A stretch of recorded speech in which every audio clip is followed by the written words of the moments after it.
Daddy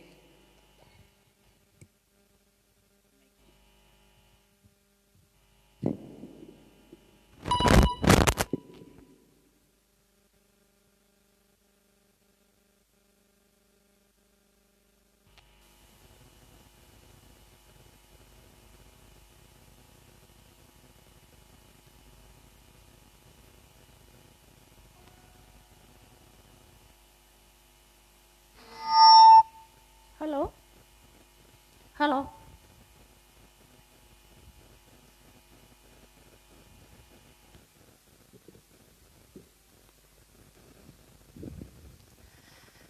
సంఘమంతా లేచి నిలబడినట్టయితే కనుక ఆరాధనా క్రమానికి ముందుగా చిన్న ప్రార్థన చేసుకుందామండి. మహాపరిశుద్ధుడవు, ప్రేమ కలిగిన మా తండ్రి, దయగల మా దేవ, మీ యొక్క మహాకృప చేతను దయచేతను నన్ను మమ్మల్ని అందరినీ క్షేమకరంగా ఉంచి తండ్రి, మరి ప్రభా ఎంతో దూరం నుంచి మమ్మల్ని ఇక్కడ తీసుకుని వచ్చారు తండ్రి. అందరిని బట్టి మీకు వందనాలు. ఈ దినము మీకు ఎంతో ఇష్టమైన దినము, ప్రతిష్ఠితమైన దినం ప్రభా. ఈ యొక్క దినాన్ని మీకు ఇష్టమైన రీతిలో మేము ఆచరించడానికి మీ కృప మాకు అనుగ్రహించండి ప్రభా. వచ్చిన ప్రతి బిడ్డను కూడా మీరు దీవించి ఆశ్రయించండి. ఇంకా రావాల్సిన వారిని ప్రభా దయతో నడిపించండి నాయన. మీకు వందనాలు నా తండ్రి. మరి మేము చెప్పవచ్చున్న ఈ యొక్క ఆరాధనా క్రమాన్ని నుంచి నాయన తండ్రి ఆది నుంచి అంతం వరకు జయప్రదం చేసి నడిపించమని, మాతో ఉండమని మా ప్రభువును ప్రియకుమారుడైన యేసు నామం పెరట వేడుకొంచున్నాం తండ్రి. ఆమేన్.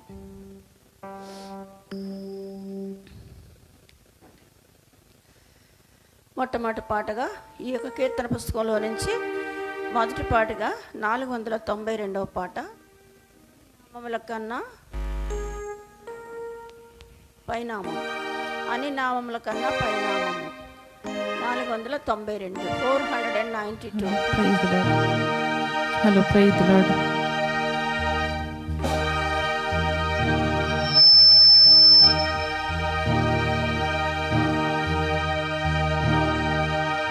Hello, praise the Lord. నామముల కన్నా పైనామము యేసుని నామము, ఎన్ని తరములకైనా ఘనపరచదగినది క్రీస్తేసు నామము. అన్ని నామముల కన్నా పైనామము యేసుని నామము, ఎన్ని తరములకైనా ఘనపరచదగినది క్రీస్తేసు నామము. యేసు నామము జయం జయము, సాతాను శక్తులు లయం లయము. యేసు నామము జయం జయము, సాతాను శక్తులు లయం లయము. హల్లెలూయా హోసన్నా, హల్లెలూయా హల్లెలూయా ఆమేన్. హల్లెలూయా హోసన్నా, హల్లెలూయా హల్లెలూయా ఆమేన్. పాపముల నుండి విడిపించును యేసుని నామము, పాపముల నుండి విడిపించును యేసుని నామము. నిత్య నరకాగ్నిలో నుండి రక్షించును క్రీస్తేసు నామము. నిత్య నరకాగ్నిలో నుండి రక్షించును క్రీస్తేసు నామము. యేసు నామము జయం జయము, సాతాను శక్తులు లయం లయము. యేసు నామము జయం జయము, సాతాను శక్తులు లయం లయము. హల్లెలూయా హోసన్నా, హల్లెలూయా హల్లెలూయా ఆమేన్. హల్లెలూయా హోసన్నా, హల్లెలూయా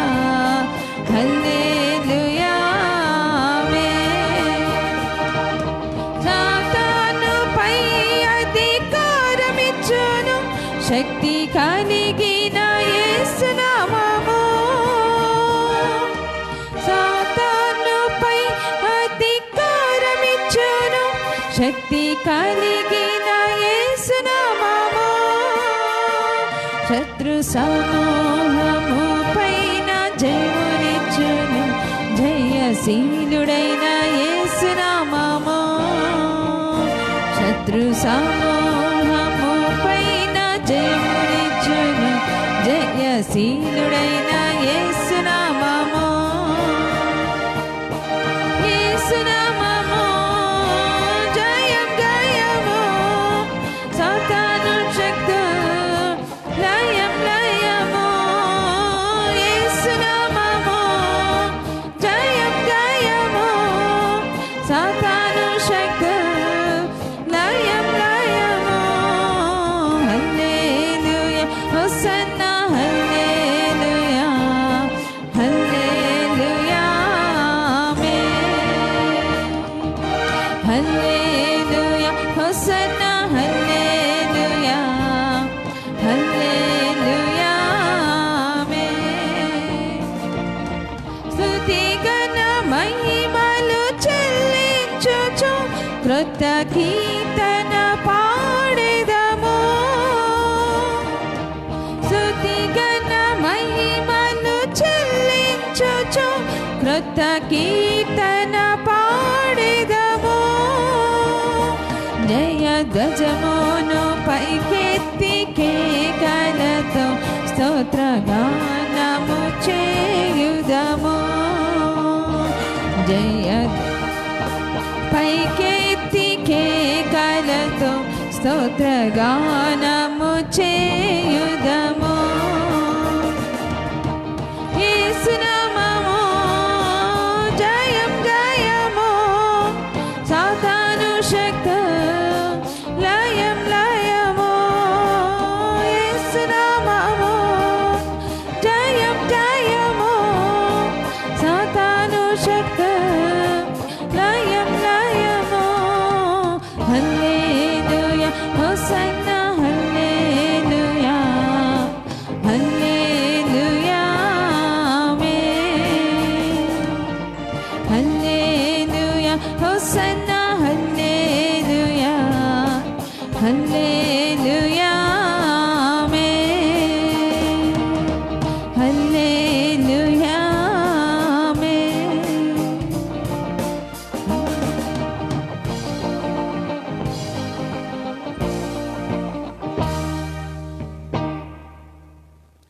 రెండవ పాటగా 357వ పాట యెహోవా నీ నామము ఎంతో ఘనమైనది.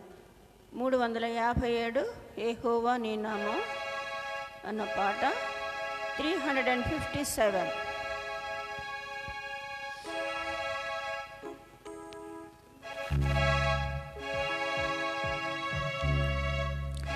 యెహోవా నీ నామము ఎంతో బలమైనది.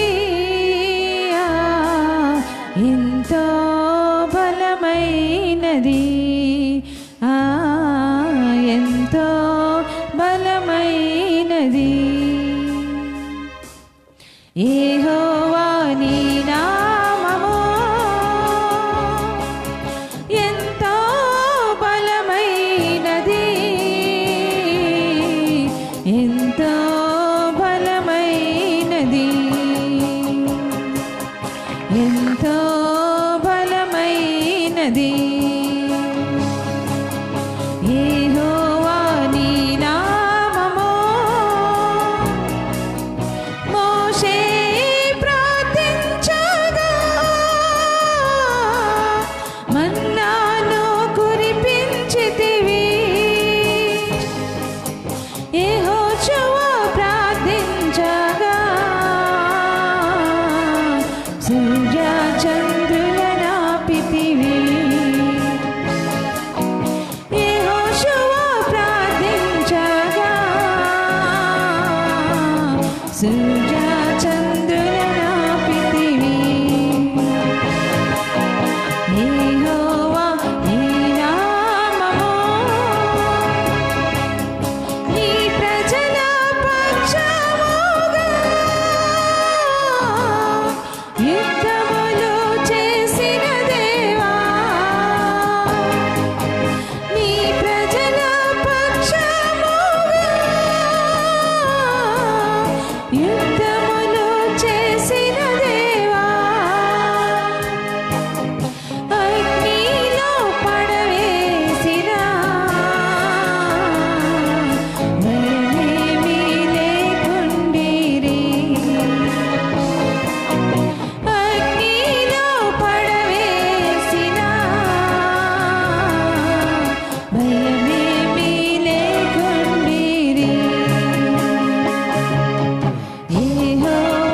చెప్పండి. నీవు తప్ప ఈ లోకంలో ఎవరు లేరయ్యా. 348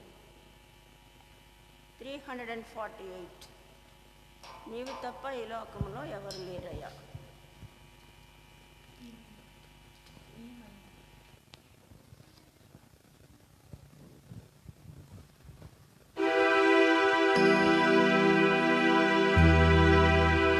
నీవు తప్ప నాకు ఈ లోకంలో ఎవరున్నారయ్యా.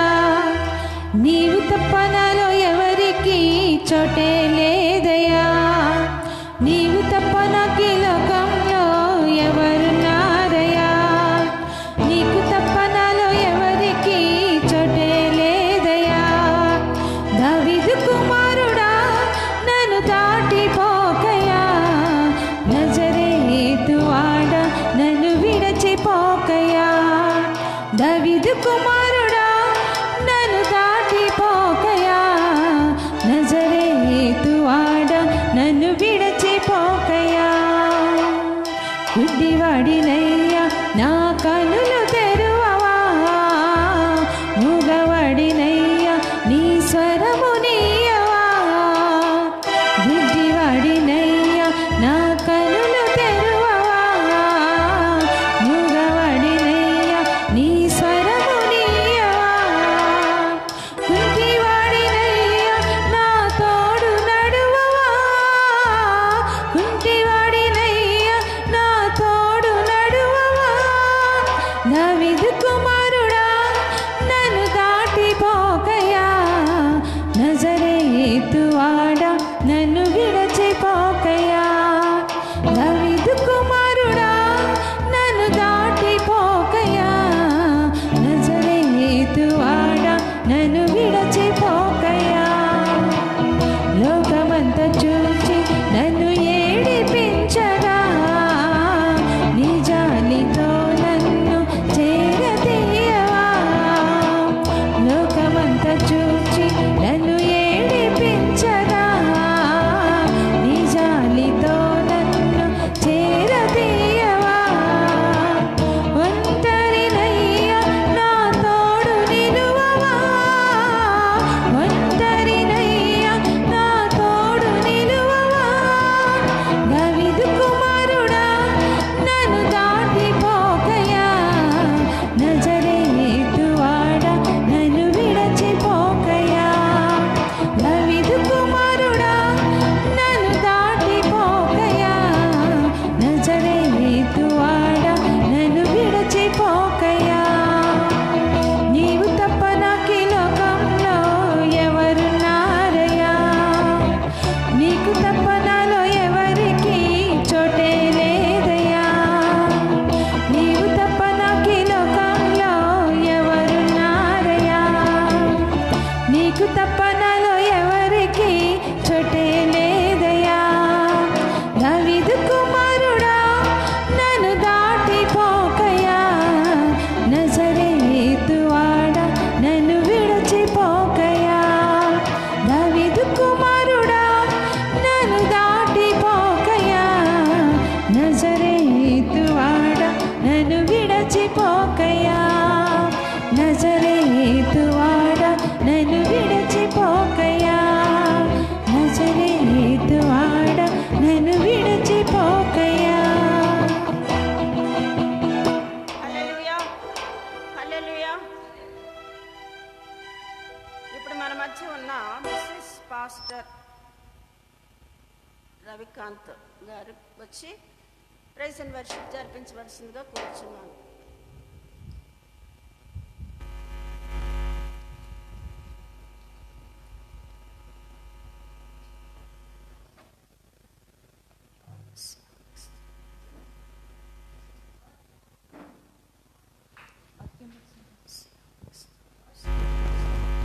సంఘమంతా లేచి నిలబడినట్లయితే దేవునికి స్తుతి ఆరాధన సమర్పించుకుందాం. వారమంతా దేవుడు మనల్ని కాచి కాపాడిన విధానాన్ని బట్టి మనల్ని రక్షించుకుంటూ మనల్ని పోషిస్తూ మనల్ని ఎన్నో భయంకరమైనటువంటి పరిస్థితుల నుంచి మనల్ని విడిపిస్తూ కాపాడుతూ కోడి తన రెక్కల నీడను ఏ విధంగా అయితే తన బిడ్డల్ని కాపాడుకుంటుందో అదేవిధంగా దేవుడు మనల్ని అందరినీ కూడా ఆయన రెక్కల నీడను కాచి కాపాడుతూ ఇది మన ప్రభు సన్నిధికి రావడానికి దేవుడు మనకి ఇచ్చినటువంటి గొప్ప తరుణాన్ని బట్టి దేవునికి వందనాలు చెల్లిద్దాం. స్తోత్రం స్తోత్రం స్తోత్రం స్తోత్రం స్తోత్రం స్తోత్రం స్తోత్రమయ్యా. పరిశుద్ధుడా పరిశుద్ధుడా పరిశుద్ధుడా పరిశుద్ధుడా పరిశుద్ధుడా పరిశుద్ధుడా మీకు వందనాలు. మహోన్నతుడా మీకు వందనాలు. సర్వశక్తిమంతుడా మీకు వందనాలు. సర్వాధికారి మీకు వందనాలు. సర్వోన్నతుడా మీకు వందనాలు. అత్యున్నతుడా మీకు వందనాలు. అతి పరిశుద్ధుడా మీకు వందనాలు. ఘనమైన తండ్రి మీకు స్తుతులయ్యా స్తుతులయ్యా స్తుతులయ్యా స్తుతులయ్యా స్తుతులయ్యా. మహోన్నతుడా మీకు వందనాలు. స్తోత్రమయ్యా. అత్యున్నతమైన సింహాసనంపై ఆసీనున్నటువంటి మా గొప్ప దేవ మీకే వందనాలు వందనాలు వందనాలయ్యా. మా జీవమా మీకు వందనాలు. మా కోట మీకు వందనాలు. మా శైలమా మీకు వందనాలు. మా సర్వశక్తిమంతుడా మీకు వందనాలు. మా కార్యములు జరిగించే దేవా మీకు వందనాలు. అసాధ్యమైనది నీకంటూ ఏమీ లేదని చెప్తున్న దేవా మీకు వందనాలయ్యా. మా పక్షమునున్న దేవా మీకు వందనాలు. మాతో ఉన్న తండ్రి మీకు వందనాలు. మమ్మల్ని నడిపించే దేవా మీకు వందనాలు. మమ్మల్ని బలపరిచే దేవా మీకు వందనాలు. సర్వోన్నతుడా మీకు స్తుతయ్యా స్తుతయ్యా స్తుతయ్యా స్తుతయ్యా. మమ్మల్ని పోషిస్తున్న దేవా మీకు వందనాలు. స్తోత్రమయ్యా. హల్లెలూయా హల్లెలూయా హల్లెలూయా హల్లెలూయా హల్లెలూయా. స్తోత్రం స్తోత్రం స్తోత్రం స్తోత్రం స్తోత్రములు నాయన. మహోన్నతుడా మీకు వందనాలు. స్తోత్రములు. మహిమగల దేవా మీకు వందనాలు. స్తోత్రములు. సర్వశక్తిమంతుడా మీకు వందనాలు. స్తోత్రములు. సర్వాధికారి మీకు వందనాలు. స్తోత్రములు. మహిమా స్వరూపి మీకు వందనాలు. స్తోత్రమయ్యా స్తోత్రములయ్యా స్తోత్రములయ్యా.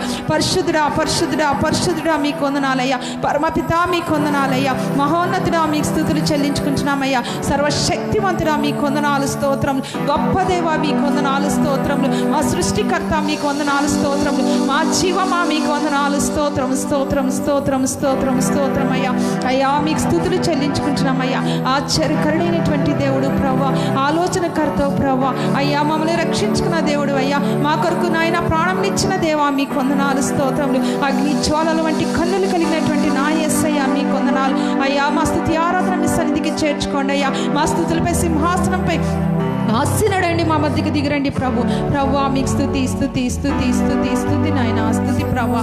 మహోపకారి మీకు వందనాలు. హల్లెలూయా.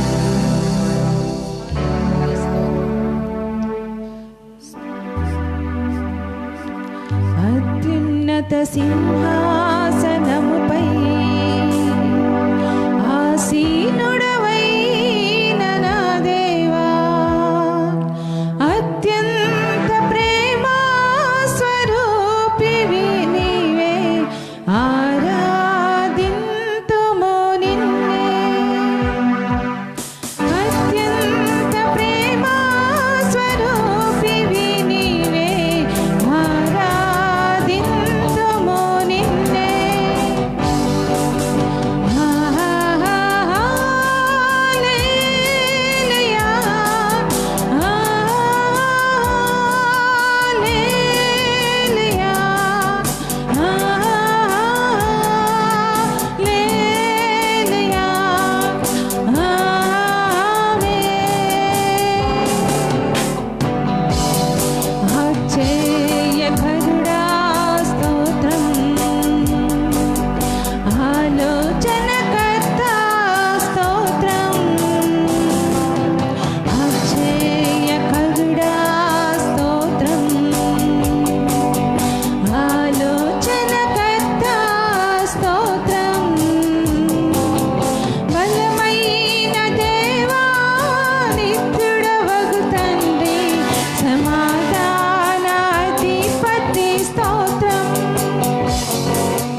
సర్వశక్తిమంతుడా మీకు వందనాలయ్యా, సర్వోన్నతుడా మీకు స్తుతులు స్తోత్రములు ప్రవ్వా. నిజమే తండ్రి, ఈ లోకంలో ప్రవ్వా మా కొరకు దిగి వచ్చిన ప్రవ్వా, మీ యొక్క తండ్రి రక్తంను మా కొరకు కార్చిన యేసయ్య, మమ్మల్ని రక్షించుకొని నా ప్రవ్వా, మీ కృప చెప్పిన నాయన, మీ ప్రేమ చెప్పిన నా యేసయ్య, మమ్మల్ని రక్షించుకున్న విధానాన్ని బట్టి మీకు వందనాలు చెల్లించుకుంటున్నాం ప్రవ్వా. అయ్యా మీకు స్తుతులు స్తోత్రం అయ్యా. మేమేమై ఉన్నప్పటికీ నాయన అది మీ వలనే నా తండ్రి, కేవలం మీ వలన మాత్రమే నా తండ్రి నాయన. మీకు స్తుతులు స్తోత్రములు వందనాలు చెల్లించుకుంటున్నామయ్యా. గొప్ప దేవుడా, ఆశ్చర్యకరుడా, మీకే వందనాలు స్తోత్రములు తండ్రి. నిజమైన దేవా మీకు వందనాలు స్తోత్రమయ్యా. అయ్యా నాయన తండ్రి, నీ స్వరూపమును నాయన చూచుటకు అర్హులము కాదు కానయ్యా, మమ్మల్ని ప్రేమించి నా ప్రవ్వా నాయన తను మమ్మల్ని రక్షించుకొని ప్రవ్వా నీ స్వరూపాన్ని మాకిచ్చి నా దేవా, ఇదిగో నాయన నీ పరిశుద్ధ మందిరంలో ప్రవ్వా మిమ్మల్ని స్తుతించుకునే కృపను మీరు మాకు ఇచ్చారు ప్రభు. మీకు లెక్కలేని స్తుతులు స్తోత్రములు వందనాలు చెల్లించుకుంటున్నామయ్యా. మీ ఆత్మ నడిపింపుతో నా తండ్రి ఈ దినమంతట్లో కూడా నాయన, ఈ కార్యక్రమం అంతట్లో ఆరాధనలో మీరు ఉండండి ప్రభా. మీరు మాత్రమే అధికారిగా ఉండండి నాయన. మీరే నడిపించండి ప్రభా. నీ పరిశుద్ధమైన వాక్కును ప్రభా ఏడంతల ఆత్మశక్తితో నింపిన ప్రభా, బలమైనటువంటి శక్తివంతమైనటువంటి నాయన వాక్కును అనుగ్రహించండి ప్రభు. అయ్యా మమ్మల్ని నడిపించి బలపరచండి అయ్యా. ఇదే నా ఆరాధనకి నాయన వచ్చిన ప్రతి బిడ్డని మీరు జ్ఞాపకం చేసుకోండి నాయన. రావాల్సిన బిడ్డల్ని త్వరగా తోడుకొని రండి ప్రభా. వచ్చిన ప్రతి బిడ్డపై మీ కన్నుగల హస్తాన్ని చాపి నా ప్రభా నాయన మీ కృపా దీవెనను ప్రభా మీరు అనుగ్రహించమని వేడుకుంటున్నాం తండ్రి. మహోన్నతుడా మీకు వందనాలు స్తోత్రములు. మీ కృపలో మమ్మల్ని బలపరిచి భద్రపరిచి నాయన ఈ దిన దీవెనలు పొందుకోవడానికి, మా జీవితాన్ని నాయన నీ వాక్యాన్ని బట్టి సరి చేసుకోవడానికి, మా జీవితాన్ని నీ వాక్యాన్ని బట్టి నాయన బలపరచుకోవడానికి సహాయం చేయమని, మీరే అధికారిని నడిపించమని ఘనమైన మీ పాదములకు స్తుతులు వందనాలు చెల్లించుకుంటూ నా ప్రభును ప్రియరక్షకుడు సర్వోన్నతుడైనటువంటి యేసే పరిశుద్ధ నామంలో ఈ స్తుతి ఆరాధన సమర్పించుకుంటున్నాం తండ్రి. ఆమేన్. అందరూ దయచేసి కూర్చుందాం. మన మధ్య చక్కగా స్తుతి ఆరాధన క్రమాన్ని నిర్వహించి దేవుని నామాన్ని మహిమపరిచిన మాస్టర్ మిస్సెస్ రవికాంత్ గారికి సంఘం తరపున వందనాలు చెల్లిస్తున్నాను. ఇప్పుడు ఎవరైనా సాక్ష్యాలు చెప్పాల్సి ఉంటే కనుక ముందుకు వచ్చి సాక్ష్యం చెప్పాల్సి ఉందిగా కోరుచున్నాను.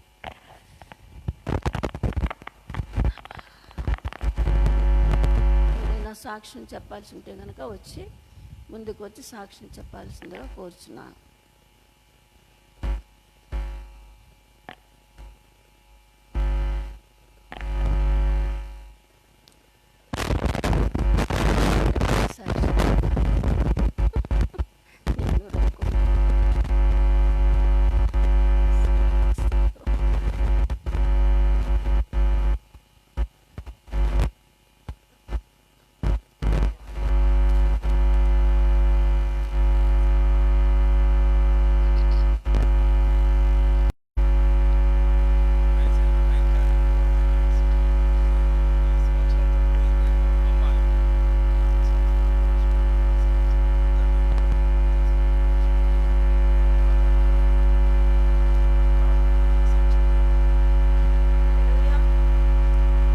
సాక్ష్యం చెప్పి దేవుని నామాన్ని మహిమపరిచిన మిస్టర్ కుమార్ గారికి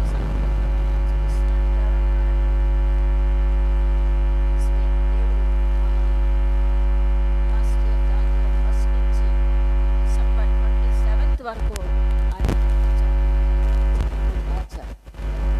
కోడి తన పిల్లల్ని ఏ విధంగా వచ్చేటప్పుడు చాటుని దాచేసుకుని బిడ్డల్ని ఎలా జనవరి నుంచి ఈ రోజు కష్టాలు వచ్చిన, శ్రమలు వచ్చిన, ఇబ్బందులు వచ్చిన, కరోనా వచ్చిన, కరువు వచ్చినా కూడా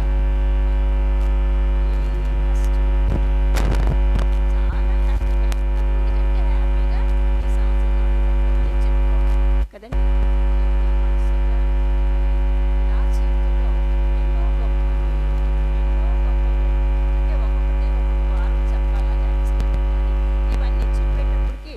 కొంచెం టైం సాక్ష్యాలు చెప్పాలి. అయితే నేను చిన్న సాక్ష్యం చెప్తాను. ఏంటంటే నేను 26 సంవత్సరాల వయసు ఉద్యోగం చేస్తున్నాను. సిఎంసీలో నేను ఉద్యోగం చేస్తాను. అయితే యవనస్తులవి డ్యాన్స్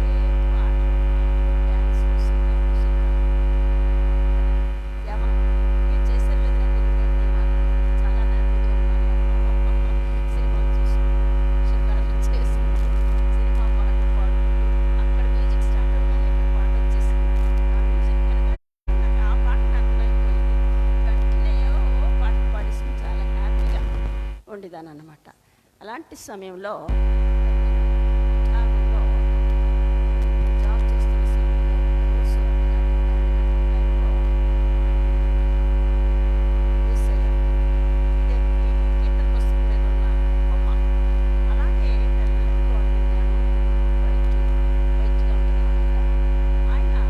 వచ్చి ఆయన చెప్తున్నారు, జయలక్ష్మి నేను నీ పాపాల గురించి చనిపోయాను అన్నారు.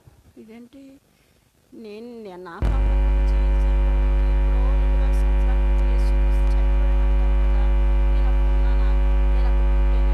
నా వయసు చూస్తే 26 years కదా, నేను చనిపోయాను నా కోసం అనేసి చెప్పేసి తెల్లవారు తెలిసిన అందరికి చెప్తాం కదా. అయ్యో వెంటనే మోకరించి ప్రార్థన చేసి, మరి నువ్వు నా అడగాల్సింది అని కొంతమంది, నువ్వు దేవునిలోకి రావాలని కొంతమంది, నువ్వు మంచిగా ఉండాలని కొంతమంది, ఇలాగా ప్రతి ఒక్కరు. అయితే నాకు భయం వేసి ఆ 3 రోజులు కూడా నేను రూమ్స్ మార్చి పడుకున్నానండి. అయినా కూడా మరి నేను ఎక్కడున్నానో దేవుడికి తెలియదా, నన్ను సృష్టించిన వాడు ఆయనే కాబట్టి ఆయనకి ప్రతిదీ కూడా తెలుసు. కాబట్టి 3 రోజులు వరుసగా నేను ఎక్కడ పడుకుంటే అక్కడికే వచ్చేసి, జయలక్ష్మి నీ పాపాల గురించి చనిపోయాను. అయితే ఇప్పుడు ఏంటంటే నేను చెప్పేది, మన పట్ల, మన ఎవరి పట్ల అయినా దేవుడికి మరి ప్రతి ఒక్కరి పట్ల ఒక్కొక్క ప్రణాళిక కలిగి ఉంటాడు దేవుడు. మన చనిపోయే లోపల మనం ఏమవుతామో తెలీదు, ఎలా ఉంటామో తెలీదు, ఆశీర్వదింపబడతామా లేకపోతే మరి ఇంకా తక్కువ పరిస్థితిలో మనం ఉంటామో మనకు భవిష్యత్తు తెలీదు. బట్ దేవునికి ఒక్కడికే మన భవిష్యత్తు తెలుసు, మనం ఏమవుతామో తెలుసు. ఆ రోజు వచ్చి ఆయన నా పాపాల గురించి చనిపోయినాడు. అయితే కొంతకాలం వరకు నేను మారలేదు. తర్వాత మరి నాకేమైందంటే దేవుడు ఒక దెబ్బ కొట్టాడు. ఎలాంటి దెబ్బ అంటారు, పెళ్ళి అయిపోయింది, పిల్లలు పుట్టారు. ఆ లాస్ట్ పాప పుట్టేటప్పుడు నేను సిక్ అయిపోయాను. చాలా సివియర్ సిక్నెస్ అనమాట. ఆస్తమా వచ్చేసి విపరీతంగా, చాలా భయంకరంగా, రాత్రులు నిద్ర ఉండేది కాదు, పగలు నిద్ర ఉండేది కాదు, తింటే అరగదు, తినకపోతే ఆయాసం, మరి తింటే ఆయాసం, ఇది ఎత్తే ఆయాసం, అన్ని రకాలుగా కూడా నేను బాధపడుతూనే ఉండేదాన్ని, ఆయాసపడుతూనే ఉండేదాన్ని. అప్పుడు దేవుడు నాకు గుర్తొచ్చాడు. అంతవరకు దేవుడు నేను పట్టించుకోలేదు. ఆయన మనల్ని ప్రేమించినప్పుడు తప్పకుండా మనల్ని శిక్షించి ఆయన మనల్ని సరి చేస్తాడనమాట. అలాగా నన్ను శిక్షించాడు దేవుడు. ఆయన వాగ్దానం చేశాడు. యోబు 18వ అధ్యాయంలో, యోబు 5వ అధ్యాయం 18వ వచనం అనుకుంటాను, గాయం కట్టువాడు నేను, గాయం చేయువాడు నేను, గాయం కట్టువాడు నేను, 6 కీడులైనను నిన్ను తప్పిస్తాను. ఈ విధంగా దేవుడు మాట్లాడినప్పుడు నాకు అర్థమైంది, ఓహో ఇది నువ్వు చేసిన పని అన్నమాట, అంటే నేను నీకు లొంగలేనని నువ్వు నన్ను కొట్టావన్నమాట అని దేవునితో మాట్లాడుకుంటూ, సరేనైనా అయితే నేను బిడ్డలు పెంచుకోవాలా, ఉద్యోగం చేయాలా, నేను డ్యూటీ చేసేటప్పుడు మాకు ఈ బాగా నచ్చకపోతే, ఎందుకంటే నేను గవర్నమెంట్ జీతం తీసుకుంటాను కాబట్టి నేను వాళ్ళకి కరెక్ట్గా సేవ చేయాలి, పేషెంట్కి ప్రతిదీ చెయ్యాలి. కాబట్టి నేను ఆయాసంగా ఉంటే కనుక నేనేమి చేయలేను. కాబట్టి ఈ డ్యూటీలో ఉన్నప్పుడు నన్ను సరిగ్గా ఉంచు, ఇంటికి తీసుకెళ్ళి నన్ను పడుకోబెట్టు, ఆయాసంతో సఫర్ చేయి అని అడుక్కునేదాన్ని దేవుణ్ణి. అలాగా దేవుడు మొత్తానికి ఎలాగైతే ఆయన వాగ్దానం వలన వాగ్దానం చేసిన రీతిగా సరిగ్గా నేను ఎన్ని సంవత్సరాలు సఫర్ అయింది తెలుసా అండి. ఆయనతో ఉంటున్నాను, ఫాస్టింగ్లు చేస్తున్నాను, ప్రార్థనలు చేస్తున్నాను, అన్నీ చేస్తున్నాను. కానీ 25 సంవత్సరాలు బాధపడ్డాను.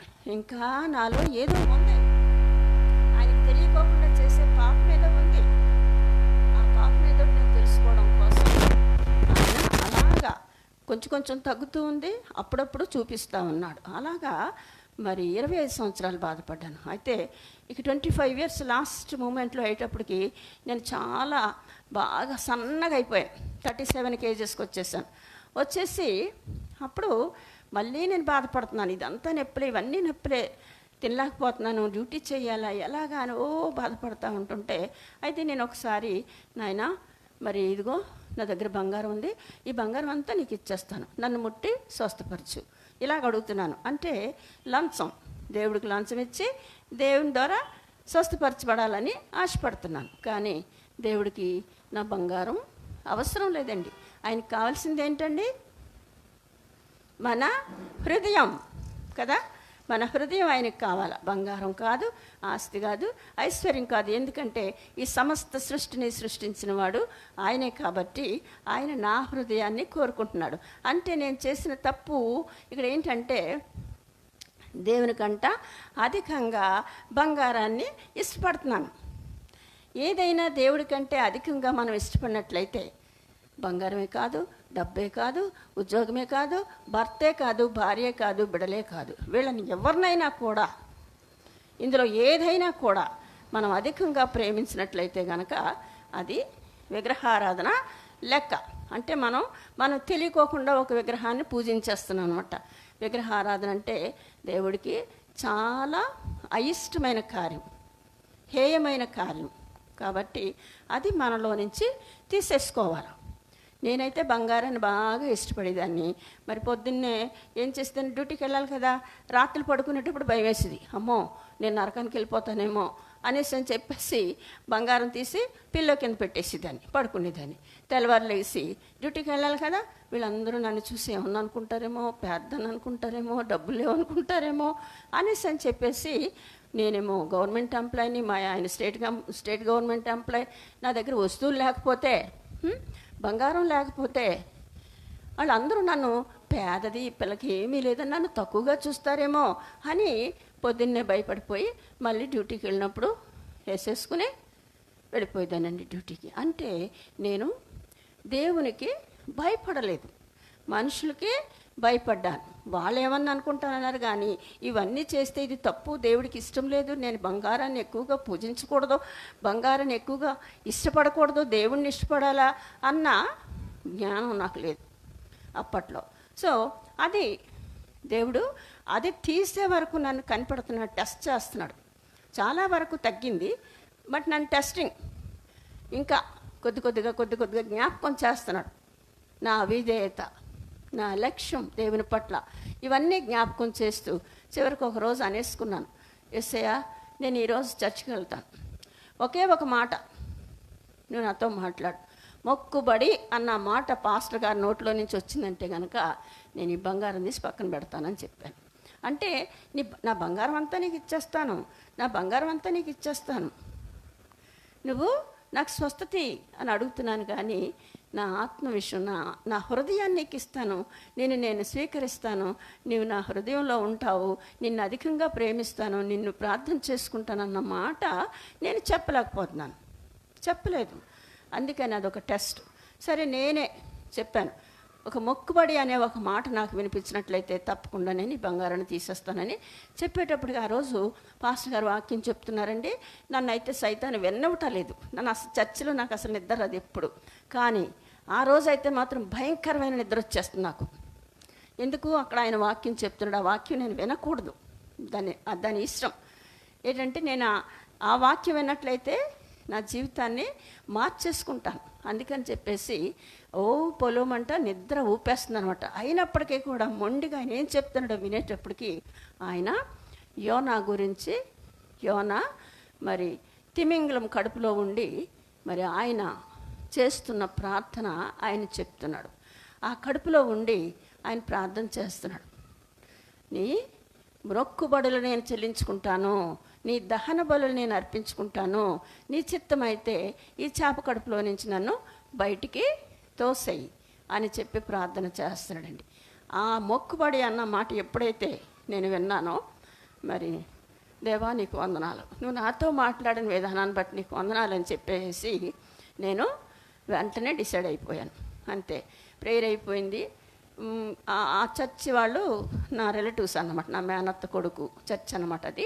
నేనేం చేస్తానంటే వాళ్ళ ఇంట్లోనే ఎప్పుడు సండే మేము చుట్టాలందరూ వాళ్ళ డైనింగ్ టేబుల్ దగ్గర కూర్చుని వాళ్ళతో పాటు మేము అందరం భోజనం చేస్తాం అనమాట. భోజనం అయిపోయిన తర్వాత ఇంటికి వచ్చి 4 o'clock ఇంటికి వచ్చేసి వెంటనే ప్రేయర్ చేసుకుని మొత్తం నా మీద నేను ఏమైతే పెట్టుకున్నానో మెళ్ళ గొలుసో తాడో ఏదో సంథింగ్, చెవులు ఉంగరాలు ఇవన్నీ తీసేసి కబోర్డ్లో పెట్టేశాను.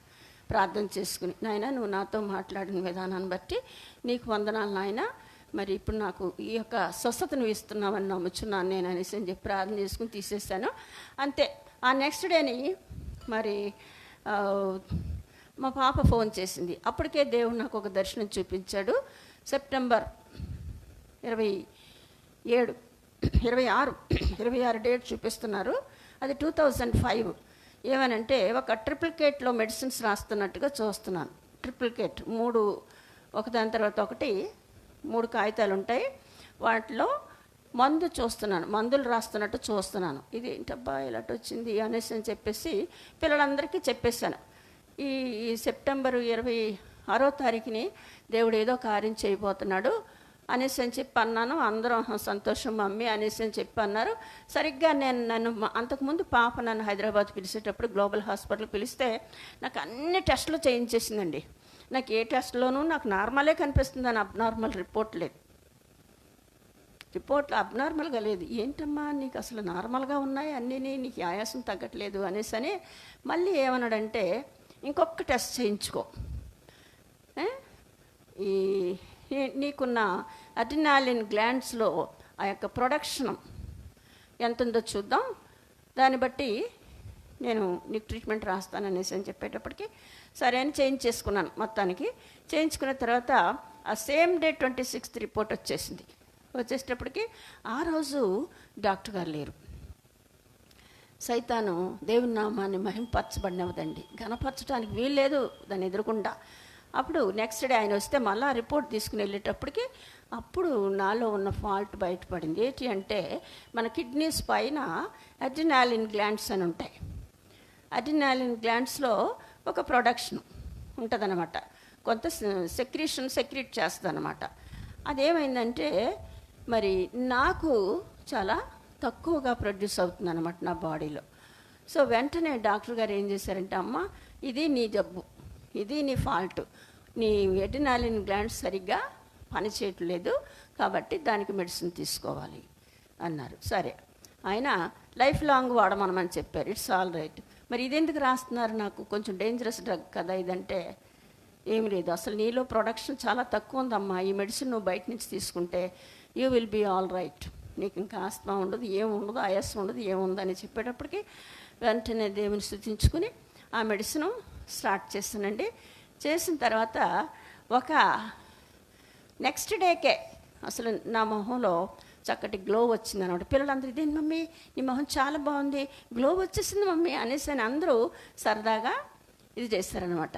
అయితే ట్రీట్మెంట్ తీసుకుని వచ్చేసానండి 2005. అంతే. ఆ రోజు నుంచి ఈ రోజు వరకు నాకు ఆ అటాక్ లేదు. అంటే ఆ రోజే దేవుడు ఏ రోజైతే నాకు డేట్ చూపించాడో ఆ రోజే దేవుడు నాకు స్వస్థత ఇచ్చేసాడనమాట. కాబట్టి ఆయనకి ఇష్టమైన రీతిలో ఆయనకు లోబడి మరి ఆయనకి ఇంపార్టెంట్ ఇచ్చి ఫస్ట్ మొదటి సమయాన్ని, మన హృదయాన్ని, మన సమయాన్ని మరి ఈ పరిస్థితులు దేవునికి మనం అప్పచెప్పినట్లయితే కనుక ఆయన ఏమైతే వాగ్దానం చేస్తాడో ఆ వాగ్దానం ప్రకారంగా మనకి నెరవేరుస్తాడనమాట. స్వస్థత ఇస్తున్నట్టు దేవుడు నాకు, నేను ఎప్పుడైతే బంగారం తీసి పక్కన పెట్టానో దేవుడు అదే నెలలో నాకు స్వస్థత కూడా ఇచ్చేసాడండి. ఇప్పటికి ఎన్ని సంవత్సరాలు, 2005 2000 కాదు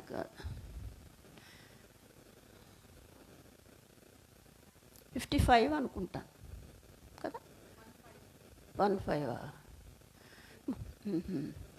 గుర్తులేదు. మొత్తానికి నాకు స్వస్థత వచ్చి దేవుని దయ వల్ల 20 సంవత్సరాలు అయిపోయిందండి. ఆ రోజు నుంచి ఈ రోజు వరకు మళ్ళా నాకు ఆయాసం కానీ మరి ఆ అటాక్ కానీ నాకు రాలేదు. కంప్లీట్ స్వస్థ ఇచ్చి రాను రాను మరి నేను రిటైర్ అయిన తర్వాత 9 సంవత్సరాలు మళ్ళీ ప్రైవేట్ హాస్పిటల్లో పనిచేశాను. అదైపోయిన తర్వాత మళ్ళీ దేవుడు నన్ను మరి నాకు ఒక ఇదన్నమాట, దేవుని యొక్క జ్ఞానం నేర్చుకోవాలి, ఆత్మీయంగా నేను బలపడాలా, ఆ బైబిల్లో ఉన్న విషయాలు తెలుసుకోవాలని నేను ఊరికనే సరదాగా టీవీ చూస్తూ ఒక బైబిల్ కోర్స్కి అప్లై చేస్తే వాళ్ళు దగ్గరికి వెళ్ళి అదంతా కనుక్కుని వెంటనే మరి ఏముంది ఆ ట్రైనింగ్లో అనేసి అని చెప్పి, అంటే ఇదిగో డబ్బులు కట్టండి, ఈ యొక్క పేపర్స్ తీసుకోండి, అవి బైబిల్లో చూసేసి రాసేసి కాగితాలు తెచ్చేయండి అన్నాడు. సరే మరి బైబిల్లో చూస్తుంటుంటే నాకు తెలుస్తుంది, రాస్తున్నాను, పట్టుకెళ్తున్నాను, ఇస్తున్నాను. ఒక కోర్స్ అయిపోయింది అప్పుడే 3 నెలల్లో. మళ్ళీ ఇంకో కోర్సుకి మళ్ళీ డబ్బులు కట్టి మళ్ళీ ఇంకో కోర్స్ కోసం అలా డబ్బులు కట్టాను. డబ్బులు కడితే అవి కూడా రాసిచ్చేసాను. మళ్ళీ అలా అయిపోయిన తర్వాత ఇంకా కోర్స్ చేయమన్నాడు, పిహెచ్డి చేయండి మీరు, పర్వాలేదు. సరే, అసలు నేను నా సర్టిఫికెట్స్ కోసం కానీ, నేను ఇక్కడ పాస్టర్గా చేస్తానని కానీ, మరి దేవుని వాక్యం బోధిస్తానని కానీ నాకు తెలియదు. ఆ ఆశ కూడా నాకు లేదు. కానీ మన పట్ల దేవుని చిత్తం ఏమై ఉంటుందో, మన పట్ల ఆయన ప్రణాళిక ఏముంటుందో అదే నెరవేరుతుందండి. మనం వద్దనుకున్నా రా బయటికి అంటాడు దేవుడు. బాబాయ్ నువ్వు వద్దు బాబాయ్, నువ్వు వద్దు బాబాయ్ అని అనుకున్నా కూడా నా దగ్గరికి రా అని ఆయన సేవ చేయటానికి మనల్ని పేరు పెట్టి మరీ పిలుస్తాడండి. పేరు పెట్టి మరీ పిలుస్తాడు. జక్కయ్య పాడైపోయి, పొట్టి జక్కయ్య పాడైపోతున్నాడు, ఓ లంచాలు తీసేసుకుంటున్నాడు, ధనవంతుడైపోడు, ఏ ఒక్కరోజు యేసు గురించి ఆలోచించే ఇదే లేదు. కానీ ఆ రోజు వస్తున్నాడు యేసుక్రీస్తు అనగానే ఆశతోటి చెట్టు ఎక్కేశాడు. ఎక్కినప్పుడు యేసుక్రీస్తు ఏం చేసాడు, దగ్గరగా వచ్చేసి చెట్టు దగ్గర నిలబడి, జక్కయ్య క్రిందకి దిగు, ఈరోజు నీ ఇంట్లో నేను బస చేయవలసి వచ్చి ఉన్నది అనేసి అని చెప్పాడు. ఆ రోజు ఇంటికి వచ్చాడు. ఆ పొట్టి జక్కయ్య రక్షింపబడ్డాడు కదండి. అలాగే ఎవరి పట్ల అయినా ఆయన ఉద్దేశం ఉంటే ఖచ్చితంగా పేరు పెట్టి మరీ పిలుస్తాడండి. సౌలుని అలా పిలవలేదా? సౌలు గారు క్రిస్టియన్స్ అందరినీ, క్రైస్తవులను అందరినీ, ఆడవాళ్ళని మగవాళ్ళని అందరినీ కొట్టేయడం, చంపేయడం, నరికేయడం, జైల్లో వేసేయడం, యేసుక్రీస్తుని బోధించకూడదు అనేసి. అప్పుడు దేవుడు పైనుంచి ఏమన్నాడు, సౌలా సౌలా నువ్వెందుకు నన్ను ఈ విధంగా బాధపడుతున్నావు అని అడుగుతాడు. అప్పుడు వాడు కింద పడి, ప్రభువా నువ్వెవరు అని అడిగేటప్పటికి చెప్తాడు, నువ్వు హింసిస్తున్న క్రీస్తుని అని చెప్తాడు. అలాగా ఎవరినైనా దేవుడు ఎన్నుకోవాలి, ఉపయోగించుకోవాలి, వాళ్ళ పట్ల గట్టి ప్రణాళిక ఉన్నది అంటే ఖచ్చితంగా పేరు పెట్టి పిలిచి మరి ఆయన ఎన్నుకుంటాడండి. మరి ఆ విధంగా దేవుడు నన్ను ఎన్నుకున్నాడు. ఎందుకంటే ఈరోజు ఎవ్వరు సాక్ష్యం చెప్పేవాళ్ళు లేరు కాబట్టి సాక్ష్యం చెప్పాల్సి వచ్చింది. ఈ యొక్క సాక్ష్యం దేవుడు దీవించగాకండి. మరి ఇప్పుడు 57వ దావీదు కీర్తన 58వ దావీదు కీర్తన ఉత్తర ప్రత్యుత్తర రీతిగా చదువుకుందామండి. సామెల్ గారు వచ్చి చదివి వినిపించవలసిందిగా కోరుచున్నాను. 58వ దావీదు కీర్తన.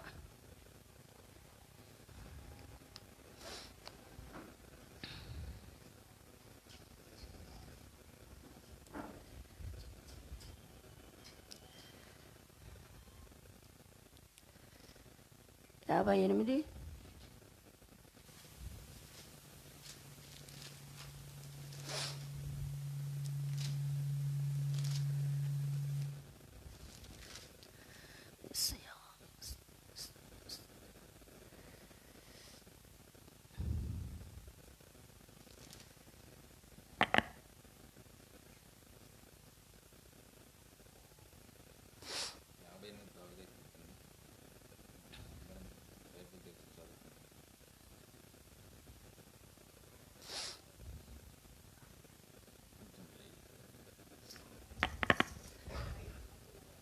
ఇదిగో ఇదిగో ఇది తీసుకో, పెద్ద బైబిల్ తీసుకో. ఇదిగో 58వ దావీదు కీర్తన చదువుకుని వెళ్ళినప్పుడు నాకు ఇచ్చే 11 వచనాలే ఉన్నాయి.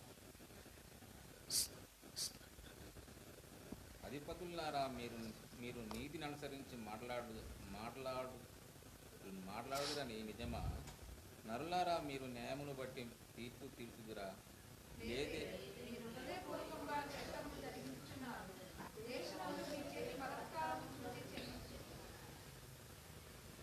తల్లి కడుపున పుట్టినది మొదలుకొని భక్తిహీనులు విపరీత బుద్ధి కలిగి ఉందురు.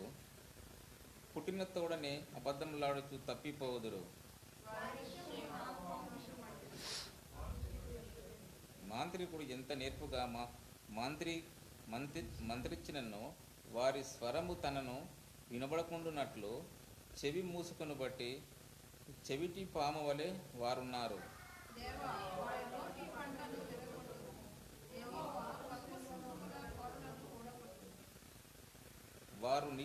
వారు నీళ్ళ వలె వారు గతించిపోవదురు. అతడు తన బాణములను స్పందింపగా అవి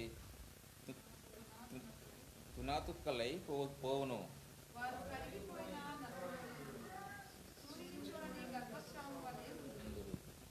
అది పచ్చిదైనను ఉడికినదైనను ఆయన దాని నెగర కొట్టుచున్నాడు.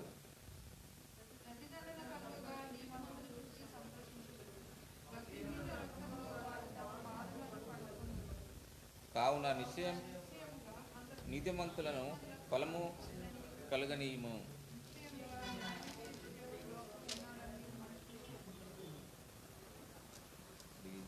వాక్యం దేవుడు దీవించును గాక.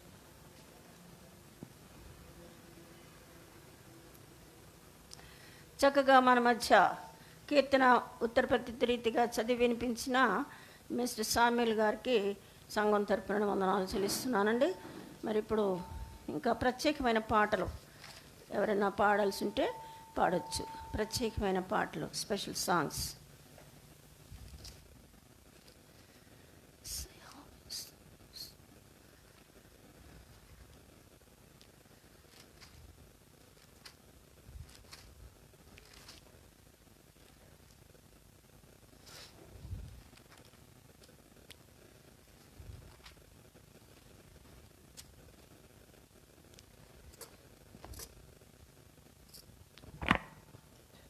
సదాకాలము నీతో నేను జీవించెదను యేసయ్యా. సదాకాలము నీతో నేను జీవించెదను యేసయ్యా.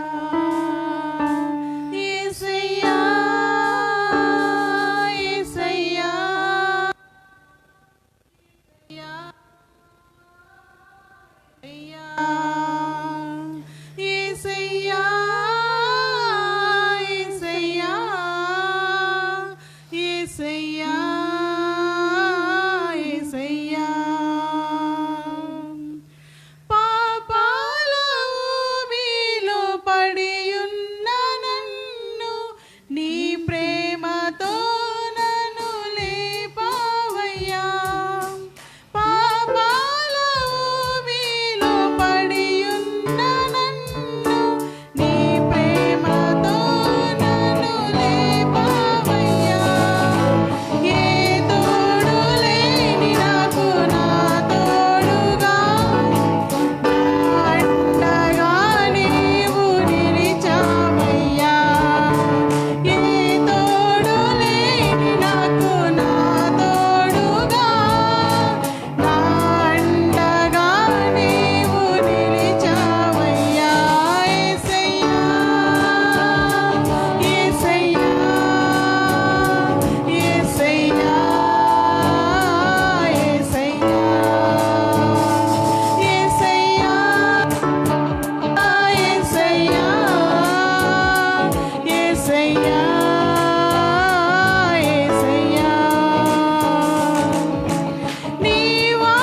మంచి దేవుడు, గొప్ప దేవుడు తండ్రి, నీకు వందనాలు. ఈ యొక్క సృష్టికర్తవై ఉన్నావు తండ్రి, నీకు వందనాలు. ఆయన మిమ్మల్ని స్తుతించి నేను ఆరాధించే భాగ్యం మాకు దయచేసి ఉన్నావు తండ్రి, నీకు వందనాలు చెల్లించుకొంచు. గత వారం అంతా కాపాడి ఉన్నావు తండ్రి, నీకు వందనాలు. ప్రభువా, నీ యొక్క పుట్టినరోజు కూడా జరుపుకోవడానికి నాయన మా అందరికీ మీరు దయచేసి ఉన్న దేవుడు ఉన్నావు తండ్రి. నాయన ఈ లోక రక్షకుడు ఉన్నావు తండ్రి. మా పాపంలో కోసమే మీరు జన్మించి ప్రభువా నాయన ఆయా తిరిగి ప్రభు చనిపోయి తిరిగి లేచిన దేవుడు ఉన్నావు తండ్రి, మీకు వందనాలు చెల్లించుకుంటున్నాను. మంచి దేవుడు, గొప్ప దేవుడు, ఆలోచనకరుడు, ఆశ్చర్యకరుడు తండ్రి, నీకు వందనాలు నాయన. ఈ సంవత్సరం అంతా మమ్మల్ని కాపాడి ఉన్నావు, మీకు వందనాలు చెల్లించుకోవచ్చు. ప్రభు ఇంతవరకు మీరు తోడుగా ఉన్నారు, మీకు వందనాలు. పాటల ద్వారా మీరు మయం పొంది ఉన్నారు, మీకు స్తోత్రం. సాక్ష్యం ప్రభు నాయన మీరు మయం పొంది ఉన్నారు. నాయన నోరు తెరిచి ప్రభు నాయన మేము మాట్లాడినట్టయితే ప్రభు మీరు సంతోషిస్తారని మేము నమ్ముచున్నాం తండ్రి, మీకు వందనాలు. ప్రభు సాక్షులను దీవించండి ప్రభు. ఇప్పుడు వాక్యం అందిస్తుండగా వాక్యానుసారం నడుచుకొని నీ మయం కూడా మేము జీవించే భాగ్యం మాకు దయచేయమని నజరేయుడైన యేసు నామమున నాకు ప్రార్థించి వేడుకుంటున్నాము తండ్రి, ఆమేన్.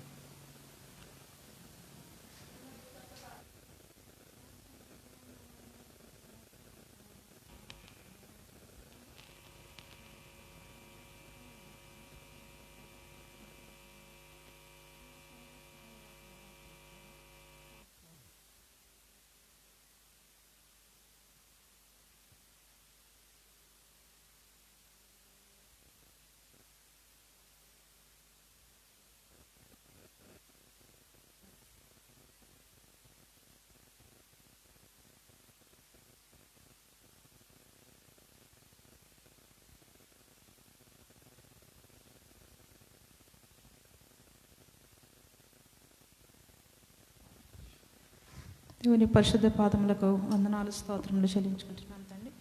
దేవుడు నాకు ఇచ్చిన ఈ అవకాశాన్ని బట్టి మరొకసారి దేవునికి వందనాలు. మన ఎద్దునటువంటి పరిశుద్ధ గ్రంథమును తెరిచి మత్తయి సువార్త 24వ అధ్యాయము, మత్తయి సువార్త 24వ అధ్యాయము 44వ వచనం చదువుతాం.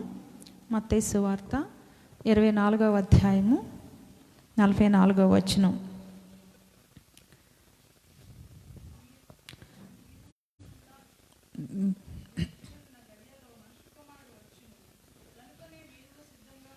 చాలండి. మీరు అనుకునే గడియలో మనుష్య కుమారుడు వచ్చును గనుకనే మీరును సిద్ధముగా ఉండుడి. ప్రార్థన చేద్దాం. మహాపరిశుద్ధుడా, మహోన్నతుడా, ప్రేమ కలిగిన తండ్రి, కృప కలిగిన దేవ, మీ పరిశుద్ధ పాదములకు స్తుతులు, స్తోత్రములు, వందనాలు చెల్లించుకుంటున్నాం ప్రభా. ఆశ్చర్యకరుడా, మహోన్నతుడా, అద్భుత కార్యములు చేసే తండ్రి, మీకు స్తుతులు, స్తోత్రములు, వందనాలు ప్రభా. నాయన ఇదిగో తండ్రి, ఈ యొక్క మధ్యాహ్న సమయంలో నా దేవ, నీ పరిశుద్ధ మందిరంలో నా తండ్రి మేమందరము కూడి ప్రభా మిమ్మల్ని స్తుతించుకొని ప్రభా ఆరాధించుకునేటువంటి కృపను ప్రభా మీరు మాకు ఇచ్చిన విధానాన్ని బట్టి మీకు వందనాలు. జీవాధిపతి నా తండ్రి, కూడిన మమ్మల్ని అందరినీ జ్ఞాపకం చేసుకోండి అయ్యా. నాయన మీరు జీవాన్ని ఇచ్చే దేవుడు నా ప్రభా, మాలో జీవాన్ని నింపే తండ్రి ప్రభా. చనిపోతున్న మా జీవితాల్ని ప్రభా, నరకప్రాయమవుతున్న మా జీవితాల్ని నా యేసయ్య రక్షించుకొని నా తండ్రి ప్రేమించి ప్రభా ఈ దినమున ఈ విధంగా నా తండ్రి నీ మందిరంలో ఉండి ప్రభా నాయన నీ పరిశుద్ధ వాక్కును వినడానికి మరొక దినాన్ని మీరు మాకు ఇచ్చిన విధానాన్ని బట్టి మీకు వందనాలు చెల్లించుకుంటున్నాం తండ్రి. ఇదిగో నాయన దీనురాల్ని ఒట్టిదాయని నా ప్రభా, రిక్తురాల్ని మీ ఎదుట నిలబడి ఉండగా నా యేసయ్య నన్ను పరిశుద్ధపరచండి, నా పెదవులు కాల్చండి, నా ఆలోచనల తలంపులు కాల్చండి, నా వాక్చాతుర్యమును మరుగుపరచండి. మీరు నా ద్వారా నా తండ్రి నాయన ఇదిగో మా అందరితో నీ మాట్లాడమని వేడుకుంటున్నాం ప్రభా. ఎందుకంటే నాయన మీరు మాట్లాడితే మేము బ్రతుకుతాం ప్రభా. నీ మాటల్లో జీవం ఉన్నది నాయన, మీ మాటల్లో స్వస్థత ఉంది ప్రభా, మీ మాటల్లో బలం ఉంది నా దేవా.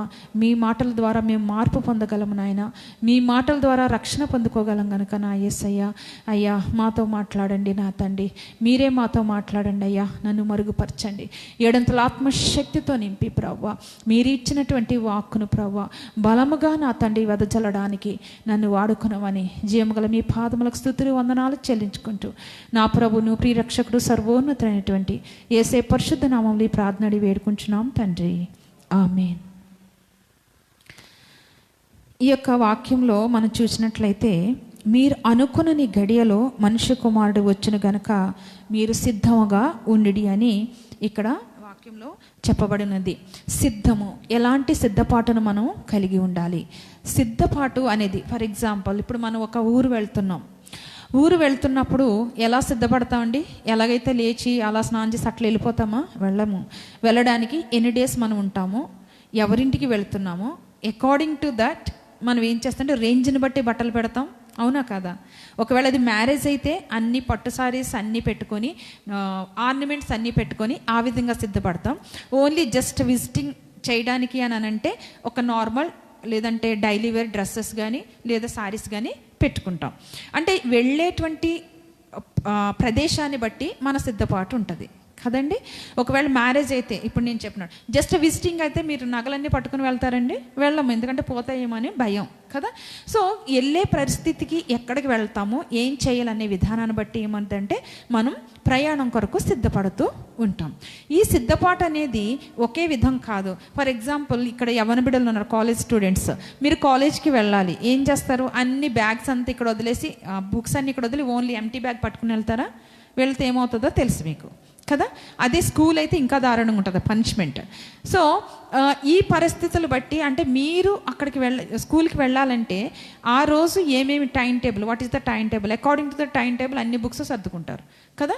ఒకవేళ కాదు college student maybe single book పట్టుకుని వెళ్ళొచ్చేమో కొన్నిసార్లు. సో ఇలా వెళ్ళే పరిస్థితిని బట్టి, వెళ్ళే స్థలాన్ని బట్టి మన సిద్ధపాటు అనేది ఉంటుంది. ఇక్కడ సిద్ధపాటు ఏంటి? ఆ సిద్ధపాటులన్నీ ఈ లోకములో సిద్ధపాటులు కదండి. కానీ వాక్యానుసారమైన సిద్ధపాటు ఏంటంటే మనుష్య కుమారుడు ఏ గడియలో వస్తారో ఈ భూలోకానికి మనకెవ్వరికి కూడా తెలియదు. ఆయనకే తెలియదటండి. అవునా కదా? యేసయ్యకే తెలియదంట. అది తెలిసింది ఓన్లీ తండ్రికి మాత్రమే ఈ విషయం తెలుసు. అయితే ఆయన వచ్చినప్పుడు మనం ఎలా ఉండాలి? సిద్ధపాటు కలిగి ఉండాలి. ఎలాంటి సిద్ధపాటును మనం కలిగి ఉండాలి?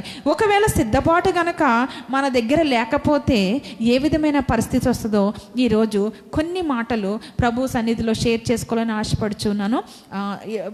మనకి చాలా తక్కువ టైం ఉంది. సో ఈ టైంలో మరి దేవుడు మాట్లాడే మాటల్ని మన ఆత్మీయ చెవులను ఓపెన్ చేసుకొని విందాం. దేవునికి స్తోత్రం.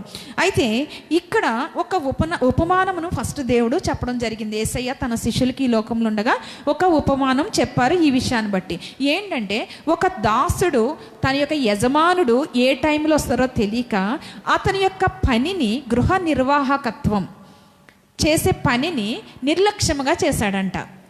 ఏంటి గృహ నిర్వాహకత్వం?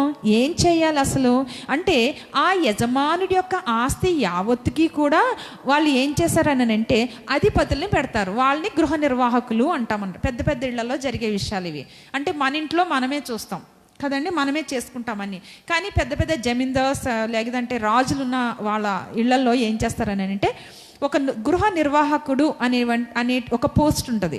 అతను ఏం చేస్తాడంటే ఆ తన కింద పనిచేసే దాసులు ఎవరైతే అక్కడ ఉన్నారో వాళ్ళకి భోజనం పెట్టడం దగ్గర నుంచి, వాళ్ళకి థింగ్స్ ఇవ్వడం దగ్గర నుంచి, వంట సామాను ఇవ్వడం గురించి, ఆ యొక్క గృహ యజమాని వచ్చేటప్పుడు ఏమేమైతే అరేంజ్ చేయాలో అన్నీ చేసేటువంటి పని ఎవరిది అంటే ఈ గృహ నిర్వాహకుడిది అనమాట. సో ఈ యొక్క గృహ నిర్వాహకుడు యజమాని వచ్చే టైంకి సిద్ధముగా లేడు. లేకపోతే పరిస్థితి ఎట్లా ఉంటుందండి? ఇతను కూడా యజమాని కింద ఒక దాసుడు కదా, గృహ నిర్వాహకత్వం చేసే వ్యక్తి, పని చేసే వ్యక్తి. అయితే ఈ యొక్క దాసుడు కింద వచనాల్లో ఉంది, దాసుడు ఏం చేశాడంట? తను తాగి తిని, ఎందుకు? యజమానుడు ఎప్పుడు వస్తున్నాడో తెలియదు ఆయనకి, సర్టెన్ టైం చెప్పలేదు ఆయన. చెప్పక తన యొక్క రోజువారీ పనులు చేస్తూ తన కింద పనిచేసే ప్రతి దాసుని కొడుతూ తిడుతూ తన యొక్క స్నేహితులందరినీ ఆ ఇంట్లోకి తెచ్చుకొని, ఆ గృహంలోకి తెచ్చుకొని, తన గృహము కాని గృహంలోకి, యజమాని గృహంలోకి తెచ్చుకొని ఆయన ఏం చేస్తున్నాడో ఎంజాయ్ చేస్తున్నాడట. అయితే అదే టైంలో గృహ యజమానుడు వస్తే ఏమొద్దో ఒకసారి ఆలోచించండి. ఏమొద్దండి? అతన్ని వెంటనే శిక్షించి, చంపించి, లేదంటే ఉద్యోగం నుంచి కూడా తీసి అతన్ని చంపించేటువంటి అవకాశం ఉందన్నమాట. అయితే దీన్నే మన జీవితానికి గనక మనం అప్లై చేసుకుంటే, ఈ యొక్క శరీరము ఆయనదండి, ఈ జీవితము ఆయనదండి, ఆయన తీసుకోవడానికే వస్తున్నారు. ఈ యొక్క సంఘం ఆయనదండి, ఈ సంఘంలో ఉన్న మనల్ని తీసుకెళ్ళడానికి ఆయన వస్తూ ఉన్నారు.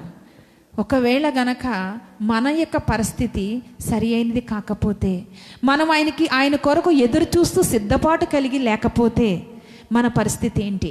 మనం ఎక్కడికి వెళ్తాం? మన యొక్క జీవితం నెక్స్ట్ ఎటర్నల్ లైఫ్ అనేది మనకు వస్తుందా రాదా అని ఒక్కసారి మనం ఆలోచించుకున్నట్లయితే మనం పరీక్షించుకోవాలి. మనం పరీక్షించుకోవాలి. ఎలా పరీక్షించుకోవాలండి?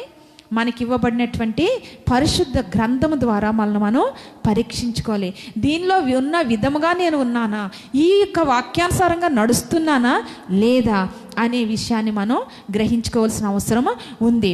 ఇదే అధ్యాయంలో ఒకవేళ 33వ వచనంలో చూసినట్లయితే ఆయనంట ఎక్కడున్నారంటండి? ద్వారము దగ్గరే ఉన్నారంటండి. ఆయన ఎక్కడున్నారండి? ద్వారం దగ్గర. తండ్రి ఎప్పుడైతే వెళ్ళు అంటే ఆయన రావడానికి సిద్ధంగా ఉన్నారంట. అయితే ఎప్పుడు ఆయన సిద్ధంగా ఉండి ఆయన రాకడ ఎప్పుడు వస్తుంది, ఆయన ఎప్పుడు వస్తారు మన దగ్గరికి అంటే ఎవరికన్నా సర్టెన్ డేట్ తెలుసండి? ఎవరికీ తెలియదండి. చాలామంది చెప్తూ ఉంటారు కానీ లేదు.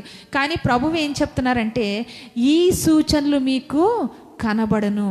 ఎలాంటి సూచనలు అని అంటే 16th వర్స్ నుంచి చూసినట్లయితే సేమ్ చాప్టర్ మత్తయి సువార్త 24వ అధ్యాయము 16వ వచనం నుంచి చూసినట్లయితే కొన్ని వచనాలు చదవాలని ఆశపడుచున్నా.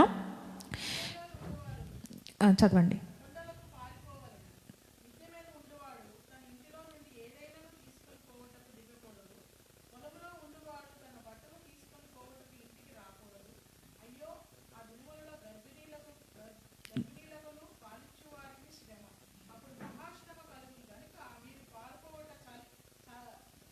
చలికాలం అందైనను చాలండి. ఇంకా కింద చూస్తే చాలా ఉన్నాయి. అయితే ఆ దినాలకి సూచన ఏంటి అనేది విషయం ఇక్కడ చెప్తూ ఉన్నారు. అయితే ఏ సంగతులు జరుగుతాయి, ఏం జరుగుతున్నాయంటే ఇక్కడ చూడండి. యూదేయులు ఉండేవారు కొండలకు పారిపోవలెను, మిద్దె మీద ఉండేవారు తన ఇంటిలో నుండి ఏదైనా తీసుకుంటకు దిగకూడదు, పొలములో ఉండేవాడు తన బట్టలు తీసుకొని పోవటకు ఇంటికి రాకూడదు. ఈ పరిస్థితులు, ఈ వచనాలు నేను చదువుతుంటే మనకి ఏం గుర్తొస్తుందో చెప్పండి ఒకసారి. మనం అనుభవించాం లేదండి గత 8-9 నెలలుగా మన ఇంట్లోంచి మనం బయటికి వెళ్ళకూడదు. మన సొంత వాళ్ళే, అది భర్త కావచ్చు, కొడుకు కావచ్చు, కూతురు కావచ్చు, అమ్మ కావచ్చు, వస్తే ఎలాంటి పరిస్థితి అండి? వెంటనే అమ్మ అని వెళ్ళి హగ్ చేసుకుంటామా? లేదు. వాళ్ళు ఏం చేయాలి? శానిటైజ్ చేసుకోవాలి, మాస్క్ పెట్టుకుని ఉండాలి. మన ఇంట్లోది ఏది ముట్టకూడదు. ఎవరన్నా మన ఇంటికి వస్తే తిరిగి వెళ్ళేటప్పుడు మనం ఏం చేయాలి? వాళ్ళకి మొత్తం అంతా, మేమైతే సాంబ్రాణి పొగ వేసేసుకుంటూ ఉంటాం. సాంబార్ అంటారు కదా, సాంబ్రాణి పొగ వేసేసుకుని వాళ్ళు ఎక్కడైతే కూర్చున్నారో అవన్నీ తీసేస్తాం. సోఫా సెట్లలో కూర్చుంటే ఆ క్లాత్స్ అవన్నీ తీసేస్తాం. వేసుకున్న బట్టలు అయితే మా చిన్న అబ్బాయిని అయితే చెప్పక్కర్లే, ఎవరన్నా ఇంటికి వచ్చి ఇలా ఆయన ముట్టక్కర్లా, తిరిగి వెళ్ళారని అంటే వెంటనే వెళ్ళి స్నానం చేస్తారు, వేడి నీళ్ళు అవి తీసేసి డెటాల్ వాటర్. అంటే అలాంటి, ఇప్పుడు కాదు, ప్రజెంట్ కాదు, మన సిచ్యువేషన్ అట్లా ఉంది. అలాంటి పరిస్థితుల్లో మనం ఉన్నాం కదండి, దాటి ఉన్నాం. అయితే మరి ఇప్పుడు మనం ఆలోచిస్తే, స్టార్టింగ్ కూడా మా చిన్ను వస్తే దూరం నుంచే ఇలాగ అనేవాళ్ళం, ఈరోజు రాలేదైనా అంటే ఆశ ఉంది కానీ ముట్టుకోకూడదు. సొంత వాళ్ళు, రక్త సంబంధులు కానీ మనం ముట్టుకోకూడదు. ప్రైజ్ లేదంటే షేక్ హ్యాండ్ ఇస్తాం కానీ ఇప్పుడు ఇవ్వడానికి వీల్లేదు. సో ఇలాంటి పరిస్థితులను మనం ఇక్కడ ఏ వచనాలు అయితే 16-17 వచనాల్లో చెప్పారో అదే పరిస్థితిని 8-9 నెలలుగా మనం అనుభవిస్తూనే ఉన్నాం. మరి ఈ పరిస్థితులు దేవుని రాకడికి సూచన కాదా? మనలో సిద్ధపాటు ఉందా? ఈ సూచనలు మీకు వచ్చినప్పుడు మీరు గమనించుకోండి ఏంటంటే, ప్రభువైన యేసు ఎక్కడున్నారంట? ద్వారము దగ్గర ఉన్నారంట. ఈ లోకానికి రావడానికి ద్వారము దగ్గర ఆయన ఉన్నారంట. అయితే మన సిద్ధపాటు సంగతి ఏంటి? ఆయన సిద్ధంగా ఉన్నారు రావడానికి, ఆయన సిద్ధపాటు అయిపోయింది, రావడానికి ఉన్నారు. ఎందుకో తెలుసా? ఏమని చెప్తా? యోహాను సువార్త 14వ అధ్యాయంలో చూసినట్లయితే, నేను పరలోకానికి తండ్రి దగ్గరికి వెళ్ళి మీ కొరకు నివాసములు నేను ఏర్పరుస్తాను, సిద్ధపరుస్తాను, మీరు రెడీగా ఉండండి, నేను తిరిగి వచ్చినప్పుడు మీరు సిద్ధంగా ఉండండి, మిమ్మల్ని తీసుకొని ఏం చేస్తాను?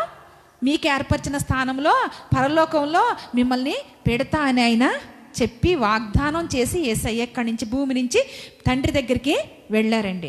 ఆయన సిద్ధపడిపోయారండి, మన కొరకు నివాసములు సిద్ధపరిచేశారు. యేసయ్య వెళ్ళి మనకిచ్చిన వాగ్దానాన్ని బట్టి అక్కడ సిద్ధపాటు అనేది జరిగిపోయింది. ఇప్పుడు ఎవరి సిద్ధపాటు ఉండాలి? మన సిద్ధపాటు.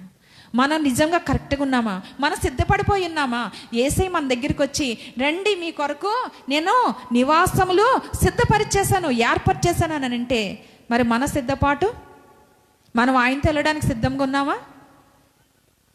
ఒక్కసారి మనలో మనం పరీక్షించుకోవాల్సిన వారమే ఉన్నాము. మన హృదయంలో ఒకటి కాదు, లేదా రెండు కాదు, లేదా చిన్నది కాదు, పెద్ద ఏముందో మనకి తెలీదు. తెలియాలంటే మనం ఏం చేయాలండి? దినదినము ప్రార్థన చేయాలి, వాక్యాన్ని చదవాలి. ఈ మధ్యలో వాట్సాప్లో వచ్చిన ఒక వాక్యాన్ని నేను చూశాను. ఏంటంటే లేవడం కోసం లేచాం కదా అని వాక్యం చదివి ప్రార్థన చేయడం కాదు, కానీ వాక్యం చదివి ప్రార్థన చేయడానికి మనం నిద్ర లేవాలంట. నాకు చాలా సంతోషం వచ్చింది. ఎందుకనంటే ఒక్కొక్కసారి హాలిడే అనగానే మైండ్ సెట్ అంతా మారిపోద్ది. మార్నింగ్ 5:30కి లేవబుద్ధి కాదు. నా టైం 5:30కి లేచి ప్రార్థన చేయటం. మార్నింగ్ 1 అవర్ అన్నా చెయ్యాలి.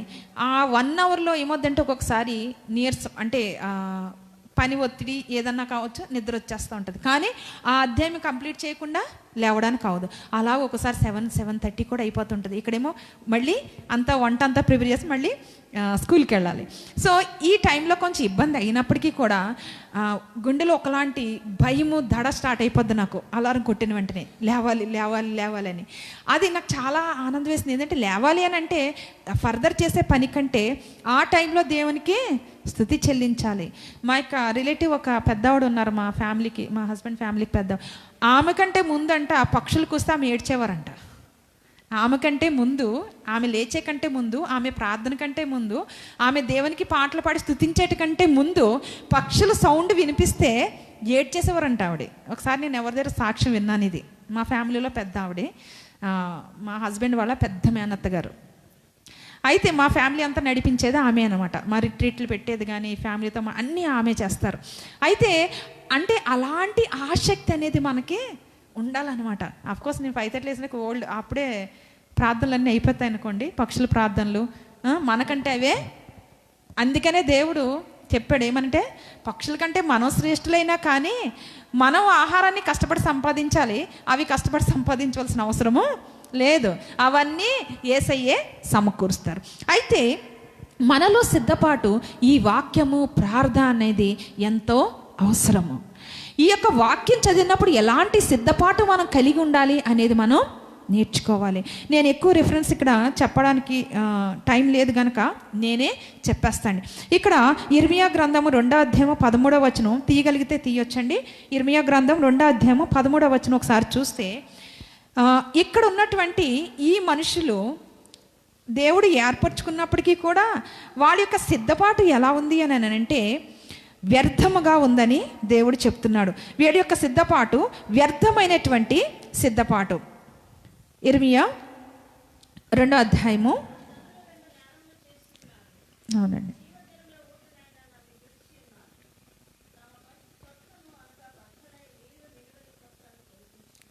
చాలండి, థ్యాంక్స్. ఇక్కడ ఈ యొక్క ఇర్మియా గ్రంథంలో చెప్తున్న మాట అంటే దేవుడు బాధపడుతున్నాయి ఏంటంటే, నా జనులు, ఆయన జనులమే అందరము, నా జనులు ఇక్కడ 2 నేరాలు చేశారంట. ఒకటి ఏంటంటే జీవజలమైనటువంటి ఆయన, అంటే వాక్యానికి సాదృశ్యము ఆయనే కదండి, ఆయన్ని కలిగి ఉండడం మానేసి, ఆయన దగ్గర జీవజలాన్ని తీసుకోవడం మానేసి వీళ్ళు ఏం చేస్తారంట, సొంతంగా తొట్టులు తొలిపించుకొని దాంట్లో వేసుకుంటున్నారంట. అంటే ఇక్కడ మీకు ఏమర్థమైంది? దేవుడు చెప్పినటువంటి వాక్యానుసారమైన జీవితం కాక వారికంటూ వారు కొన్ని సొంత ఆచారాలు పెట్టుకొని ముందుకు నడుస్తున్నారు. జీవజల ఓటైన ఆయన్ని వదిలేసి వీళ్ళ యొక్క జీవితం ఎలాగెళ్ళిపోయిందండి, ప్రక్కకి వెళ్ళిపోయింది అన్నమాట. అంటే విగ్రహారాధన కావచ్చు, మన క్రైస్తవులు అయ్యుండి కూడా ఇందాక అమ్మగారు చెప్పినట్లుగా మరి వస్తువుల మీద ఆశ కావచ్చు, బట్టల మీద ఆశ కావచ్చు, లేకపోతే సొంత వారి మీద ఆశ కావచ్చు. దేనికంటే ఎక్కువ? దేవుని కంటే ఎక్కువ. సో ఇలాంటి వాటిని మనం విడిచిపెట్టవలసిన అవసరం ఉంది. ఈ సొంతంగా ఏర్పరచుకున్నటువంటి ఇవి కాదు, కానీ నిజముగా జీవజలమైనటువంటి యేసయ్యను ఆయన మనం కలిగి ఉండి ఆయనలో మనం జీవించినట్లయితే ఆ సిద్ధపాటు మనకి ఉండాలి. ఈ లోకపు సిద్ధపాటు కాదండి. మనం డబ్బు ఏర్పరచుకుంటాం అంటే నీతిమంతుడు తన తరతరాలకి ఏర్పరచాలి, అది కరెక్టే. తరతరాలకి ఆస్తిని సమకూర్చాలి, అది దేవుని వాక్యమే. కానీ అదే జీవితం కాదు మనది. మన ఆత్మీయ జీవితము ముఖ్యం. దాంతోపాటు మన పిల్లలకి అది నేర్పించాలి. దాంతోపాటు దేవుడి యొక్క వాక్యానుసారంగా వారికి సమకూర్చాలి. అన్నీ కూడా ఈ లోకాలన్నీ దేవుడు చెప్తా ఉన్నారు. సో ఈ పనులన్నీ మనం సిద్ధపరచుకుంటున్నాం. మనం ఏం చేస్తున్నామంటే మన బిడ్డల కోసం, ఈ లోకం కోసం ఆస్తిని సిద్ధపరుస్తున్నాం, కానీ వారిని దేవుని కొరకు సిద్ధపరచడం అనేది తక్కువైపోతుంది. మనం ఈ లోకంలో ఎన్నో సిద్ధపరచుకుంటున్నాం, కానీ మన యొక్క జీవితాన్ని సిద్ధపరచుకోలేకపోతున్నాం, ఆధ్యాత్మిక జీవితాన్ని సిద్ధపరచుకోలేకపోతున్నాం. కనుక ఈ వాక్యాన్ని మనం ఆలోచించినట్లయితే మనం ఆయన జీవజల ఊటై ఉండి ఆయనే సర్వము మనకి ఇచ్చేవాడై ఉంటే ఆయన్ని మనలో ఏర్పరచుకుని మనం ఆయన కొరకు సిద్ధపడకుండా మనం ఏం చేస్తున్నామంట, మన కొరకు మనం సొంతముగా మనం కొన్ని విషయాల్ని సిద్ధపరచుకుంటున్నాం. మన యొక్క ఆచారాలని సిద్ధపరచుకుంటున్నాం, వాటినే మనం ఆచరిస్తున్నాం. ఇది కాదండి దేవుడు చెప్పేది. ఈ నేరాల నుంచి మనం ఏం చేయాలి, బయటికి రావాలి. మనము ఆయన కొరకు నిజముగా సిద్ధపాటును కలిగి ఉండాలి. మరి దానియేలు గ్రంథంలో మనం చూసినట్లయితే రెఫరెన్స్ తీయ అవసరం లేదండి, తక్కువ సమయం ఉంది కనుక నేనే చెప్తా. బెల్షస్సర్ అనేటువంటి వ్యక్తి రాజు ఏం చేస్తున్నాడనంటే ఆయన సిద్ధపరుస్తున్నాడండి, ఒక గొప్ప విందు కోసం సిద్ధపరుస్తున్నాడు. అందరినీ పిలుచుకున్నాడు, తన సంస్థానంలో ఉన్న అందరినీ పిలుచుకొని, తన రాణులను ఉపపత్నులను తనతో ఉన్న సామంతరాజులు అందరినీ పిలుచుకొని ఏం చేస్తున్నాడంటే ఆయన మరి యొక్క సిద్ధపాటు ఒక విందుని సిద్ధపరిచాడు. అయితే ఆయన ఏం చేశాడంటే ఆ విందులో ద్రాక్షారసము తాగుతూ తింటూ అన్నీ చేస్తూ ఉండగా కొన్ని పాత్రలు వాళ్ళు వాడాలనుకున్నారు. ఏ పాత్రలు తెలుసా? పరిశుద్ధ పాత్రలు. అవి ప్రభువు సన్నిధి నుంచి, యెరూషలేము నుంచి తీసుకొచ్చినటువంటి బంగారు వెండి పాత్రలో వీళ్ళు ద్రాక్షారసం వేసుకొని తాగుతూ ఉన్నారంట. పరిశుద్ధమైనటువంటి పాత్రల్లో తాగుతూ ఉంటే దేవుని యొక్క హస్తము గోడ మీద రాసింది. ఏమనండి? మెనీ మెనీ టేకెల్ ఉపహార్సిన్ అని. అంటే దేవుడు నిన్ను త్రాసులో తూస్తూ ఉన్నాడు, నువ్వు తేలిపోతావా లేదంటే సరి అయిన వెయిట్ తూగుతావా? ఏమంటారు అది? మన యొక్క ఆధ్యాత్మిక జీవితం ఎలాగుందో దేవుడు ఒకరోజు మెజర్ చేస్తాటండి. మనల్ని మెజర్ చేస్తారు. ఆయన దయ, ఆయన ప్రేమ, ఆయన ఇచ్చినటువంటి సమస్తము, ఆయన యొక్క పరిశుద్ధ వాక్యము, ఆయన యొక్క ఆజ్ఞలు అన్ని త్రాసులో ఒకవైపు వేస్తారట. మన యొక్క ఆధ్యాత్మికమైనటువంటి జీవితము ఒకవైపు వేస్తారంట. అయితే వాటితో మనం ఈక్వల్గా అవ్వాలి. లేదంటే మనం తేలిపోతే అర్థం ఏంటండి? మనం ఏ ఆజ్ఞని పాటించలేదు, దేవునిలో సరి అయినటువంటి విధానంలో ముందుకు సాగలేదు, మనలో సరి అయిన సిద్ధపాటు లేదు. ఈ బెల్షస్సర్ దగ్గర కూడా సరి అయిన సిద్ధపాటు లేక ఏమైంది? త్రాసులో తేలిపోయాడండి. మన జీవితము అలా కావడానికి వీల్లేదు. హిజ్కియా రాజును చూసినట్లయితే మరి ప్రవక్త వచ్చి చెప్పినప్పుడు ఏం చెప్తున్నాడు ఆయన? నీ యొక్క ఆయుష్ ముగిసిపోయింది, నీవు సిద్ధపరచుకో, నీ ఇంటిని చక్కపరచుకో అని చెప్తే ఆయన ఏడుస్తున్నాడంట గోడ వైపు తిరిగి. ప్రవ్వా, నేను ఎన్ని పరిచర్యలు చేశాను, ఇంతకాలము నీ కొరకు యథార్థంగా జీవించాను కదా, నాకు ఆయుష్ ఇవ్వా అని అడిగితే 15 సంవత్సరాల ఆయుష్ ఆయనకి ఇచ్చారు. అయితే మనల్ని ఈరోజు కనుక ఏ పాస్టర్ గారో ఏ ప్రవక్తో వచ్చి సిద్ధపరచుకొని ఇల్లు సాయంత్రం నిన్ను తీసుకుపోతానంటే ఏం చేస్తామండి? ఏం చెయ్యగలం? సిద్ధంగా ఉన్నామా? మనల్ని పరీక్షించుకోవాలి. మనల్ని ఎందుకంటే యేసయ్య ఎక్కడున్నారంట? ద్వారము దగ్గర ఉన్నారటండి. పరలోకపు ద్వారం దగ్గర ఉన్నారంట రావడానికి. తండ్రి ఎప్పుడైతే వెళ్ళు అనగానే ఆయన వస్తారు. ఆ రోజు మనము గుండెలు బాదుకునే వారిగా ఉండక ఆయనతో ఎత్తబడే వారిగా మనం ఉండాలండి. అటువంటి సిద్ధపాటు మనకి కావాలి. ఎస్తేరు గ్రంథంలో చూసినట్లయితే ఎస్తేరు సిద్ధపాటు ఎలా ఉందో తెలుసా? ఒక రాజు, అహష్వేరోషు రాజు, ఈ లోకపు రాజు, ఆ రాజు దగ్గరికి వెళ్ళి రాణి అవడానికి ఆమె సిద్ధపాటు ఎంత ఉందో తెలుసండి? ఆమె వస్త్రాలను సిద్ధపరచుకున్నారు, అలంకారములు వేసుకున్నారు, 6 మాసములు పరిమళ తైలాలతో స్నానం అంట. 6 మంత్స్ వాళ్ళు శుద్ధీకరణ చేసుకున్నారంట బాడీ. మొత్తం ఎంతండి? 12 months. అంటే 1 year ఒక రాజు దగ్గరికి వెళ్ళడానికి 1 సంవత్సరము శుద్ధీకరించుకొని బాడీని సిద్ధపరచుకొని పరిమళ తైలాలతో స్నానాలు చేసి ఆ తర్వాత అలంకరించుకొని ఇవన్నీ ఆర్నమెంట్స్ అన్నీ పెట్టుకొని వాళ్ళు రాజు దగ్గరికి వెళ్ళారు. అప్పుడు రాజు చూసి ఇష్టమైతే రాణి అంట, లేదంటే పంపించాడు. ఈ లోకలుండే ఒక రాజు కొరకే ఇంత సిద్ధపాటు ఉంటే పరలోకపు తండ్రి, నీతిమంతుడు, సర్వాధికారి, సర్వ సృష్టికర్త అయిన ఆయన దగ్గరికి మనం వెళ్ళాలంటే ఎంత సిద్ధపాటు కావాలండి మనకి? ఈరోజు దేవుడు మాట్లాడుతున్నాడు ప్రియులారా, మనం చాలా జాగ్రత్తగా మన జీవితాన్ని సరిచేసుకొని సిద్ధపాటు కలిగినటువంటి బిడ్డలుగా మనం ఉండాలి. ఇక మత్తయి సువార్త 25వ అధ్యాయంలో కనుక మనం చూస్తే బుద్ధిగల కన్యకులను, బుద్ధి లేని కన్యకులను మనం చూస్తూ ఉన్నాం. ఇక్కడ ఈ యొక్క పరలోక రాజ్యము నుండి మరి రాజు వచ్చినప్పుడు, యేసయ్య వచ్చినప్పుడు ఏమంటున్నారు ఇక్కడ? నూనెని కలిగినటువంటి స్త్రీలు, కన్యకులంట. వీళ్ళు ఏం చేస్తారంటే, కొంతమంది దగ్గర, ఇద్దరి దగ్గర నూనె ఉందండి. బుద్ధి గల వారి దగ్గర, బుద్ధి లేని వారి దగ్గర, ఇద్దరి దగ్గర కూడా నూనె ఉంది. నూనె అంటే ఏంటి? వాక్యానికి, విశ్వాసానికి, పరిశుద్ధాత్మకి సాదృశ్యము. వాక్యానికి, విశ్వాసానికి, పరిశుద్ధాత్మకి సాదృశ్యము. అలాంటి నూనె దీపములో ఉంది. మరి ఇక్కడ ఈ 10 మంది కన్యకుల్ని చూచినప్పుడు వీళ్ళందరి దగ్గర దీపాలు ఉన్నాయండి కదండి. ఫస్ట్ వీళ్ళందరి దగ్గర కూడా దీపాలు ఉన్నాయి, లేకుండా లేవు. వాళ్ళ దగ్గర నూనె ఉంది, ఆ దీపము వెలుగుతూనే ఉంది. అయితే ఈ యొక్క 10 మంది ఈ కన్యకులు కూడా ఏం చేస్తున్నారంటే, ఈ వచనాలు చూస్తే 5 బుద్ధి గలవారు, 5 బుద్ధి లేనివారు అని చెప్తున్నారు. 5 బుద్ధి గలవారు, 5 బుద్ధి లేనివారు అని ముందే ఎలా చెప్తారు దీపాలు ఉండగా? అయితే ఇది బడిన తరువాత తీర్పు తీర్చబడింది కదండి. అయితే ఈ యొక్క 10 మంది దగ్గర దీపాలు ఉన్నాయి, 10 మంది దగ్గర కూడా నూనె ఉంది, 10 మంది దీపాలు కూడా వెలుగుతూనే ఉన్నాయండి. అయితే వీళ్ళు ఏం చేస్తారంటే పెండ్లి కుమారుని కోసం ఎదురు చూస్తూ ఉన్నారు. ఎదురు చూస్తూ చూస్తూ చూస్తూ చూస్తూ చూస్తూ ఉండగా ఏమైంది అని అంటే, బుద్ధి గల వారి దగ్గర అంటే ఒక 5 దగ్గర నూనె అయిపోతుంది. వాళ్ళ దగ్గర బాటిల్స్ ఉన్నాయి, మళ్ళీ వేసుకున్నారండి.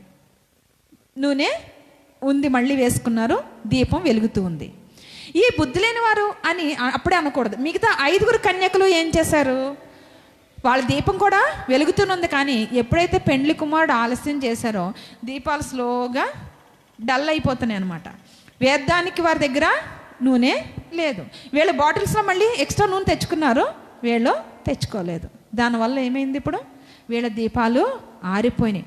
అప్పుడు డిక్లేర్ చేశారు ఎవరు? వాళ్ళు బుద్ధి లేని వారని. అర్థమైందండి?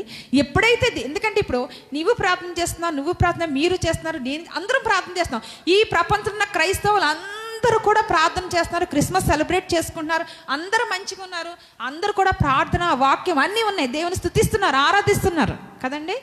కానీ ఫైనల్గా వాళ్ళ ఎంతమంది బుద్ధి గలవారు, ఎంతమంది బుద్ధి లేనివారు? ప్రజెంట్ అందరూ బుద్ధి గలవారే, అవునా కదండి? ప్రజెంట్ అందరూ బుద్ధి గలవారే, ప్రార్థన చేస్తున్నారు, వాక్యం చదువుతున్నారు, దేవునిలో ఉన్నారు, దేవుని సేవ చేస్తారు, అందరు బుద్ధి గలవారే. కానీ దేవుని రాకడ ఆలస్యం అయ్యే కొలది ఎంతమంది నూనె కలిగి దీపాలు వెలుగుతూ ఉన్నాయి, ఎంతమంది దీపాలు ఆరిపోతున్నాయి. ఒకవేళ మన దీపం ఆరిపోతుంది, మనలో విశ్వాసం తగ్గుతుంది, మనలో వాక్య సాధన తగ్గుతుంది, ప్రార్థన తగ్గుతుంది అని మనం గ్రహించుకున్నట్లయితే మనం ఏం చేయాలంటే మరలా తిరిగి సరి చేసుకొని మనం నిలబడవలసిన వారమై ఉన్నాము. సరి అయిన మార్గంలో ముందుకి మన మార్గాల్ని సరి చేసుకోవలసిన వారమై ఉన్నాం. అలా చేసుకోవాలి అని అంటే వాక్యానుసారమైన సిద్ధపాటు మనకి ఎంతో అవసరమైనది. సో వాక్యానుసారంగా మనం సిద్ధపాటును కలిగి ఉండాలి మన జీవితంలో. మరి ఈ యొక్క బుద్ధి గల వారు, బుద్ధి లేని వారి గురించి మనం ఆలోచిస్తే కనుక మనం ఏ విధంగా తీర్పు తీర్చబడతామో మనకి తెలీదు. మన సిద్ధపాటు కలిగి ఉండాలి. సిద్ధపాటు కలిగినటువంటి మనస్సును, ఆత్మను మనం కలిగి ఉండి ప్రభు యొక్క నామములో స్థిరమైన విశ్వాసంలో ఉన్నట్లయితేనే మనం ప్రభు సన్నిధిలో ఎత్తపడగలం, ప్రభుతో మనం వెళ్ళగలం. ఒకవేళ మనము కొన్ని ఆర్థిక ఇబ్బందులు కలిగి నలిగిపోతున్నామేమో, లేదనంటే అనారోగ్య పరిస్థితి మనకుందేమో, స్టడీస్లో రాణించలేకపోతున్నామేమో, జాబ్స్ విషయంలో కష్టంగా ఉందేమో, లేదా ఆస్తిపాస్తులు లేవేమో, ఇవన్నీ కూడా ఈ శరీరం మన దగ్గర ఉన్నంత వరకే అండి. ఈ శరీరానికే అవన్నీ, ఆత్మకి కాదు. కనుక ఒక్కొక్కసారి మళ్ళీ మనం సరిగ్గా పరీక్షించుకున్నట్లయితే, అవును సరి అయిన విధానంలో నేను ముందుకు సాగాలి, నా యొక్క ఆత్మ ప్రభు సన్నిధికి చేరాలి, గనక నేను సిద్ధపాటును కలిగి ఉండాలని మనకున్న ఈ లోకలు ప్రజెంట్ ఉన్న పరిస్థితి బట్టి కృంగిపోవడానికి అవకాశం లేదు. మనం చేయవలసిందల్లా ప్రార్థన, వాక్యము, ఆయన సన్నిధిలో సిద్ధపాటు. ఈరోజు నిన్నటి దినాన నేను ప్రభు సన్నిధిలో అడుగుతుంటే, ప్రభువా ఏం చెప్తారు రే వాక్యం, ఏం చెప్తారు ప్రభు అని ప్రార్థనలు ఉన్నాను. అలా అంటే సిద్ధపాటు అనే ఒక వర్డ్ మాత్రమే నాకు వినిపించిందంటే నా ఆలోచనకి అది వచ్చింది. అంతవరకు నాకు టైము లేదు, నేను చేయడానికి నాకు అవకాశం కూడా లేదు. బైబిల్ తిరిగేసి చదివి నేను అడిగాను, ప్రవ్వా ఏ వాక్యం ద్వారా మాతో మాట్లాడతారు ప్రవ్వా రేపటి దినాన అని అడిగితే సిద్ధపాటు. అయితే ఇంకా చాలా రిఫరెన్స్లు ఉన్నాయి, కానీ ప్రభు నన్ను క్షమించగాక చాలా త్వరగా నేను క్లుప్తంగానే ఈరోజు వాక్య పరిచర్య అనేది జరిగింది.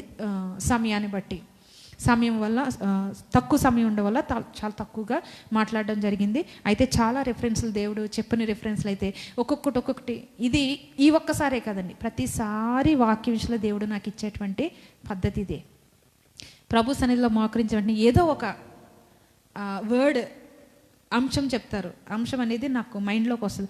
అలా ప్రభు సన్నిధిలో మోకరించి, ప్రభు మరి ఏం చెప్పాలి, రిఫరెన్స్లు చెప్పు అని అడుగుతూ ఉంటే ఒక్కొక్క రిఫరెన్స్ వస్తూ ఉంటుంది. నిజానికి ఇది అతిశయోక్తి నేను చెప్పను, కానీ ప్రభు యొక్క కృప. అంటే నన్ను ప్రేమించి కాదండి, మన అందరినీ ప్రేమించి. ఇప్పుడు ఈ వాక్యము నేను మీకు చెప్పట్లేదండి, మనకి దేవుడు చెప్తున్నారు. అంటే ఈ వాక్యం మీకొక్కరికే కాదండి, నాకు అంటే మనకి.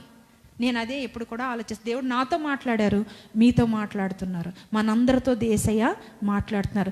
సిద్ధపాటు కలిగి ఉందాం, మనందరం కూడా సిద్ధపాటు కలిగి ఉందాం. మన సిద్ధపాటు ఎలాగుందో మనం పరీక్షించుకోవాల్సిన వారమే ఉన్నాం. ఎందుకంటే ఏ దినమున ఆయన రాకడ ఆసన్నమవుతుందో మనకు తెలియదు. ప్రభు వాక్యంలోనే ఉంది, ఏమనంటే ఏముందండి, ఆయన ద్వారము దగ్గర ఉన్నారంట. మరి ద్వారం దగ్గర ఆయన ఉంటే మనము సిద్ధముగా ఉండి, ప్రవ్వా నన్ను తీసుకెళ్ళు మరణాత అని చెప్పగలుగుతున్నామా? మరణాత అనే మాటకి ప్రభువు వచ్చుగాక, వచ్చేమని చెప్తారు చాలామంది. మరణాత మరి సిద్ధంగా ఉన్నావా మరణాత అని చెప్తున్నావు నువ్వు? కనుక మనం మన యొక్క స్థితి సరి అయినదిగా మనం చూసుకొని, మరి ఏ విధమైనటువంటి జీవితాన్ని, ఏ అలంకరణ మనం కలిగినాం, ఎలాంటి సిద్ధపాటును మనం కలిగినాం, మళ్ళీ మనం గ్రహించుకొని ప్రభు సన్నిధిలో స్థిరపడి ఆయన మన కొరకు సిద్ధపరిచినటువంటి స్థానంలో, పరలోకంలో సిద్ధపరిచిన స్థానానికి, మన కొరకు ఆయన సిద్ధపరిచినటువంటి ఆ యొక్క నివాస గృహానికి మనం చేరున్నట్లుగా ఈ లోకంలో అర్హత కలిగి మన ప్రయాణానికై మనం సిద్ధపడదాం. అట్టి కృప పరిశుద్ధాత్మ దేవుడు మనందరికీ దయచేయునుగాక. ఆమేన్. ప్రార్థన చేద్దాం. మహాపరిశుద్ధుడా, మహోన్నతుడా, ప్రేమ కలిగిన తండ్రి, కృపామయుడా, మీ పరిశుద్ధ పాదములకు స్తుతులు, స్తోత్రములు, వందనాలు చెల్లించుకుంటున్నాం. ప్రవ్వా మహిమగల తండ్రి, ఆశ్చర్యకరుడా, మీకే స్తుతులు, వందనాలు, స్తోత్రములు. అద్భుత కార్యములు చేసే దేవా మీకు వందనాలు, స్తోత్రములు. ప్రవ్వా నాయన ఎదుగో తండ్రి, ఈ యొక్క మధ్యాహ్న సమయంలో ప్రవ్వా నీ పరిశుద్ధమైన వాక్కును బట్టి మీకు వందనాలు చెల్లించుకుంటున్నాం. ప్రవ్వా అయ్యా మాలో సిద్ధపాటును దయచండి అయ్యా, సిద్ధపాటు కలిగినటువంటి జీవితంతో నా యేసయ్య మీ యొక్క నామంలో నా తండ్రి నాయన మేము తండ్రి స్థిరపడడానికి ప్రవ్వా మీరు నా కొరకు మా కొరకు ఏర్పరిచినటువంటి సిద్ధపరిచినటువంటి నివాస గృహంలో చేరడానికి ప్రవ్వా ఈ లోకంలో నా తండ్రి నాయన ఇదిగో తండ్రి రక్షణ వస్త్రాన్ని కలిగి నాయన నీతనే మైమరువును తొడుక్కొని ప్రవ్వా నాయన తండ్రి పెండ్లి వస్త్రాలని కలిగి ఉండి ప్రవ్వా మీరు మాకిచ్చిన ప్రతి తలాంతును ప్రవ్వా మీరు మాకిచ్చిన ప్రతి వరాన్ని ఫలమును కలిగి ప్రవ్వా నా తండ్రి సిద్ధపాటు కలిగిన బిడ్డలుగా మేము ఉండడానికి నాయన నిండు వస్త్రాలని కలిగిన ప్రవ్వా నాయన మీ ఎదుట నాయన అలంకరింపబడిన బిడ్డలుగా మేము ఉండడానికి మాకు సహాయం చేయండి అయ్యా, మమ్మల్ని నడిపించండి అయ్యా, మమ్మల్ని బలపరచండి అయ్యా, మమ్మల్ని స్థిరపరచండి అయ్యా. వాక్యానుసారమైనటువంటి జీవితం మాకు ఇచ్చి ప్రవ్వా మీరు ఏ సమయంలో నా తండ్రి ఈ లోకంలోకి నాయన రానయ్యున్నారో మాకు తెలియదు కనుక అయ్యా నాయన ఎత్తబడే గుంపులు ఉండే కృప మా అందరికీ నాయన మా సంఘస్థులందరికీ నాయన ప్రేమతో అనుగ్రహించమని ఘనమైన మీ పాదములకు స్తుతులు స్తోత్రములు చెల్లించుకుంటూ మమ్మల్ని మేము అప్పగించుకుంటూ సమర్పించుకుంటూ యేసయ్య శ్రేష్టమైన నామంలో పరిశుద్ధ నామంలో ఘనమైన నామంలో ఈ ప్రార్థన అడిగి వేడుకుంటున్నాం తండ్రి. ఆమేన్. Praise the lord.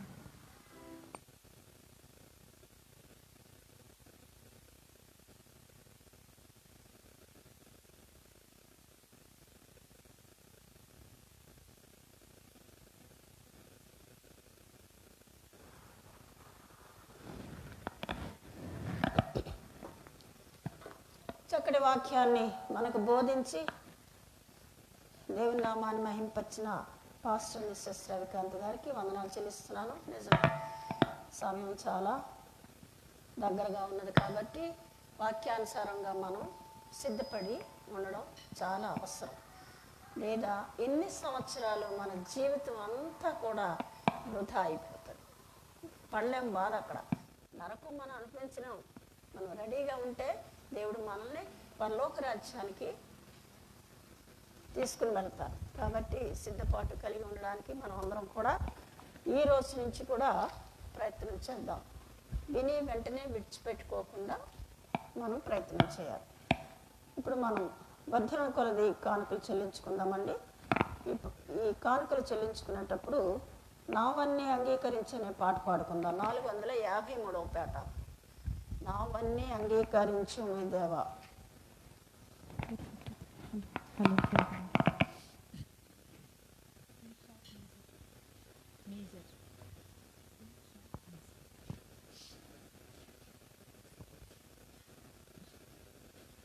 నావన్నీ అంగీకరించు మీ దేవా, నన్నెప్పుడు నీవు కరుణించు మీ.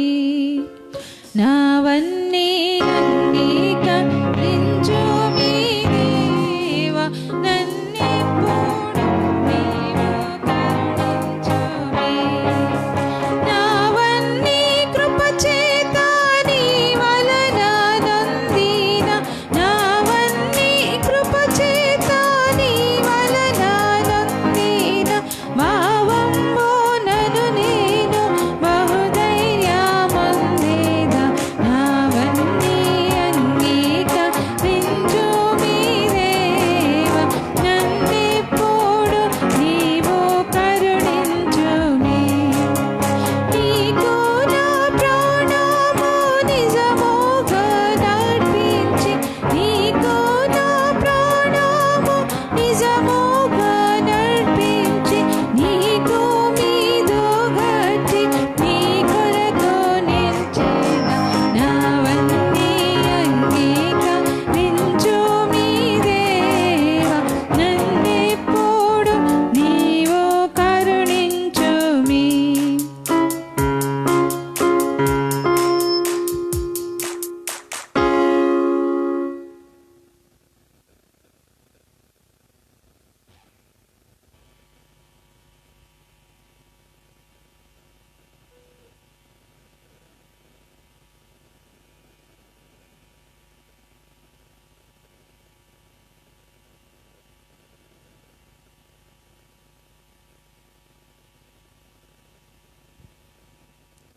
ప్రార్థనకు ముందుగా ఒక అనౌన్స్మెంట్ అండి. ఈ సంవత్సరం మరి ఈరోజు సండే కదా, మళ్ళీ థర్స్డే మనకి 31st వస్తుంది. అయితే వాచ్ నైట్ సర్వీస్ అనేది మన చర్చ్లో ఉంటుంది. అది 9 o'clockకి స్టార్ట్ చేసుకొని మ్యాక్సిమం 12:30, 1 వరకు మన ఇదిని బట్టి 12 గంటల వరకు అంటే ఖచ్చితంగా ఉంటుంది. 9 నుంచి 12 గంటల వరకు ఖచ్చితంగా జరుగుతుంది. తర్వాత మన టైం, మన ఇంట్రెస్ట్ని బట్టి 1 వరకు కూడా ప్రార్థనలు బట్టి ముందుకు సాగొచ్చు. అయితే అందరూ కూడా, ప్రభుని ప్రేమించిన వారందరూ కూడా మరి మనకు తెలుసు ఎందుకు వాచ్ నైట్ సర్వీస్ అనేది జరుగుతుందో. ఎందుకంటే నూతన సంవత్సరాన్ని ప్రభు మందిరంలో ఉండి నూతన సంవత్సరాన్ని ఎదుర్కోవడం అనేది చాలా అవసరం. అయితే పాత సంవత్సరంలో జరిగినటువంటి ప్రతి ఒక్క మేలు కూడా మీరు ఆ టైంలో సాక్ష్యంగా చెప్పుకునే అవకాశం మీకు ఇవ్వబడుతుంది. అలాగే వాగ్దానాలు కూడా గుర్తుపెట్టుకోండి, వాగ్దానాలు కూడా 31st నైటే ఇస్తాము. సో నూతన సంవత్సరంలో అడుగు పెట్టిన వెంటనే వాగ్దానాలు ఇవ్వబడతాయి. వాగ్దానాలు తెలుసు కదండి. సో ఆ వాగ్దానాలు చాలామంది మనం ఖచ్చితంగా నమ్ముతాము, మన జీవితాల్లో జరుగుతూ ఉంటాయి కూడా మన నమ్మిక బట్టి. అయితే వాగ్దానాలు ఇవ్వబడతాయి 31st నైట్ మాత్రమే. సో అందరూ వచ్చి ప్రార్థనలో ఉండాలి. ఇది మంచి అవకాశం ఏంటనంటే, మన యొక్క సంవత్సరం అంతా దేవుడు మన జీవితంలో చేసిన గొప్ప కార్యాల్ని మనం షేర్ చేసుకోవచ్చు. ఇప్పుడు ఫర్ ఎగ్జాంపుల్ ఇప్పుడు సండే మనకి ఇచ్చే అవకాశం, సాక్షుల అవకాశం చాలా తక్కువ టైం ఉంటుంది. త్వరగా హాఫ్ మినిట్ ఫ్యూ సెకండ్స్లో కంప్లీట్ చెయ్యాలి. కానీ 31st నైట్ మీకు ఎక్కువ సమయం ఇవ్వబడుతుంది. మీ సాక్ష్యం చెప్పుకోవడానికి. సంవత్సరం అంతా దేవుడు చేసినటువంటి గొప్ప మేలు మనం షేర్ చేసుకోవచ్చు. ఎక్కువ టైం ప్రార్థనలో ఉండొచ్చు, అందరూ ప్రార్థన చేయొచ్చు, పాటలు పాడొచ్చు, ప్రత్యేకమైన పాటలు కూడా పాడొచ్చు, ఎక్కువ టైం మనకు ఉంటుంది కనుక. అంతేకాకుండా youth and Sunday school children ఒక స్కిట్ కూడా వేస్తారు. సో వీటన్నిటి కోసం సిద్ధపడి, అంతేకాక లాస్ట్లో పలహారాలు కూడా ఉంటాయి. ఓకే, సో ఇవన్నిటి కోసం అందరూ ప్రేమతో ప్రభు సన్నిధికి రావాలని ఆహ్వానిస్తున్నాం. అయితే మేము ఆహ్వానించవలసిన అవసరం లేదు, ఎందుకనంటే మనందరము మన సన్నిధికి, ప్రభు యొక్క మందిరానికి రావాలి మనందరం. సో అందరూ కూడా 9 o'clockకి గుర్తుపెట్టుకోండి, మిస్ కాకుండా అందరూ రావాలని ఆశపడి. మన వాళ్ళు కూడా కొంతమంది క్రిస్మస్కి ఇంటికి వెళ్ళారు, వాళ్ళు కూడా రావచ్చు. ప్రార్థన చేయండి, అందరూ రావాలని. ప్రభు దీవెనలు మనం పొందుకుంటూ ఆయన సన్నిధిలో నూతన సంవత్సరాన్ని ఎదుర్కొనేటువంటి స్థితి మనకి ఉండాలి. ఒకవేళ అదే టైంలో కనుక ప్రభు రాకుడు వస్తే గుర్తుపెట్టుకోండి, మీరు ఇంట్లో ఉంటే ఏమవుద్దో. సో అందరూ కూడా ప్రభు సన్నిధికి రావాలని ప్రేమపూర్వకంగా ఆహ్వానిస్తున్నాం. ప్రార్థన చేద్దాం. మహాపరిశుద్ధుడా, మహోన్నతుడా, ప్రేమ కలిగిన తండ్రి, కృప కలిగిన దేవ, మీ పరిశుద్ధ పాదములకు స్తుతులు, స్తోత్రములు, వందనాలు చెల్లించుకుంటున్నాం ప్రభా. ఆశ్చర్యకరుడు నా తండ్రి, గొప్ప దేవుడు నాయన, మహోన్నతుడు నా ప్రభా. అయ్యా, ఇంతవరకు కూడా ఆరాధన క్రమాన్ని నాయన మీరు మహిమకరంగా జరిగించుకునే విధానాన్ని బట్టి మీకు స్తుతులు, స్తోత్రములు, వందనాలు చెల్లించుకుంటున్నాం ప్రభా. ఇదిగో నాయన నీ పరిశుద్ధ నామమును బట్టి నాయన ఎత్తబడినటువంటి కానుకలు నాయన మీ పరిశుద్ధ సన్నిధికి సమర్పించుకుంటున్నాం ప్రభా. వచ్చిన ప్రతి బిడ్డని మీరు దీవించి ఆస్వాదించండి. గుప్పులు విప్పిన ప్రతి బిడ్డ యొక్క తండ్రి జీవితాన్ని ప్రభా ఆస్వాదించిన ఆయన ఆకాశ వాకిండ్లను విప్పి నా తండ్రి పట్టజాలనంతమైన విస్తారమైన దీవెనలు కుమరించమని మీ పరిశుద్ధ సన్నిధిలో అడిగి వేడుకుంటున్నాం ప్రభా. అలాగే నా తండ్రి, నా దేవా నాయన మా యొక్క ఆధ్యాత్మిక జీవితంలో కూడా నాయన అభివృద్ధి పొందుతున్న ప్రభా నాయన మీకు ఇష్టకరంగాను సిద్ధపాటు కలిగిన జీవితాలు మేము కలిగి ఉండడానికి సహాయం చేయండి. ఎందుకంటే నాయన మా ధనధాన్యాలు మీరు కోరుకోవట్లేదు కానీ ప్రభా, మా హృదయాన్ని నాయన, మా జీవితాన్ని నాయన, మా సమయాన్ని నాయన మీరు కోరుకుంటున్నారు కనుక ప్రభా, మేము స్థిరమైనటువంటి స్థితిలో నా ప్రభా, బలమైన స్థితిలో ప్రభా మీ కొరకు సిద్ధపాటు కలిగి ఉండి నాయన మా యొక్క జీవితాలు మీ ఎదురు సమర్పించుకునే కృప మా అందరికీ దయచేయమని మీ సన్నిధిలో అడుగుచున్నాం ప్రభా నాయన. అలాగే నా ప్రభా, ఇది నాయన నీ పరిశుద్ధ సన్నిధికి వచ్చిన ప్రతి బిడ్డని కూడా మీరు జ్ఞాపకం చేసుకోండి అయ్యా. నాయన సునీత రవికుమార్ గారి కుటుంబానికి మీరు జ్ఞాపకం చేసుకోండి అయ్యా. వారి అవసరత అంతా మీకు తెలుసు నాయన. నాయన మీకు ఇష్టమైతే నాయన వారు అమ్మాలనుకున్నటువంటి నాయన ఆ యొక్క తండ్రి నాయన మరి స్థలము నాయన మంచి రేటుకి అమ్మబడ్డానికి, అవసరతలు తీరబడ్డానికి నాయన దయతో సహాయం చేయమని మీ సన్నిధిలో అడుగుచున్నామయ్యా. ప్రతి ఆర్థిక ఇబ్బందుల్ని సరిచేయమని మీ సన్నిధిలో అడుగుచున్నాం ప్రభా. అలాగే నా తండ్రి, నా ప్రభా జ్యోతి కుటుంబాన్ని మీరు జ్ఞాపకం చేసుకోండి ప్రభా. నాయన ఆ బిడ్డ నీ సన్నిధికి సమీపంగా ఉండడానికి ప్రభా, మీ యొక్క తండ్రి మందిరంలో బలం పొందుకోవడానికి కూడా మీరు సహాయం చేయండి. తన గృహంలో నాయన తనకిచ్చినటువంటి బాధ్యతను నా ప్రభా నాయన నెరవేర్చడానికి నాయన నీ కుమార్తె కాసిన శక్తిని నాయన తండ్రి ప్రార్థనాత్మను నాయన బిడ్డకు అనుగ్రహించమని మీ సన్నిధిలో అడుగుచున్నామయ్యా. తన కుటుంబం అంతటిని కూడా నాయన మీ యొక్క కృపలో భద్రపరచమని వేడుకుంటున్నాం ప్రభా.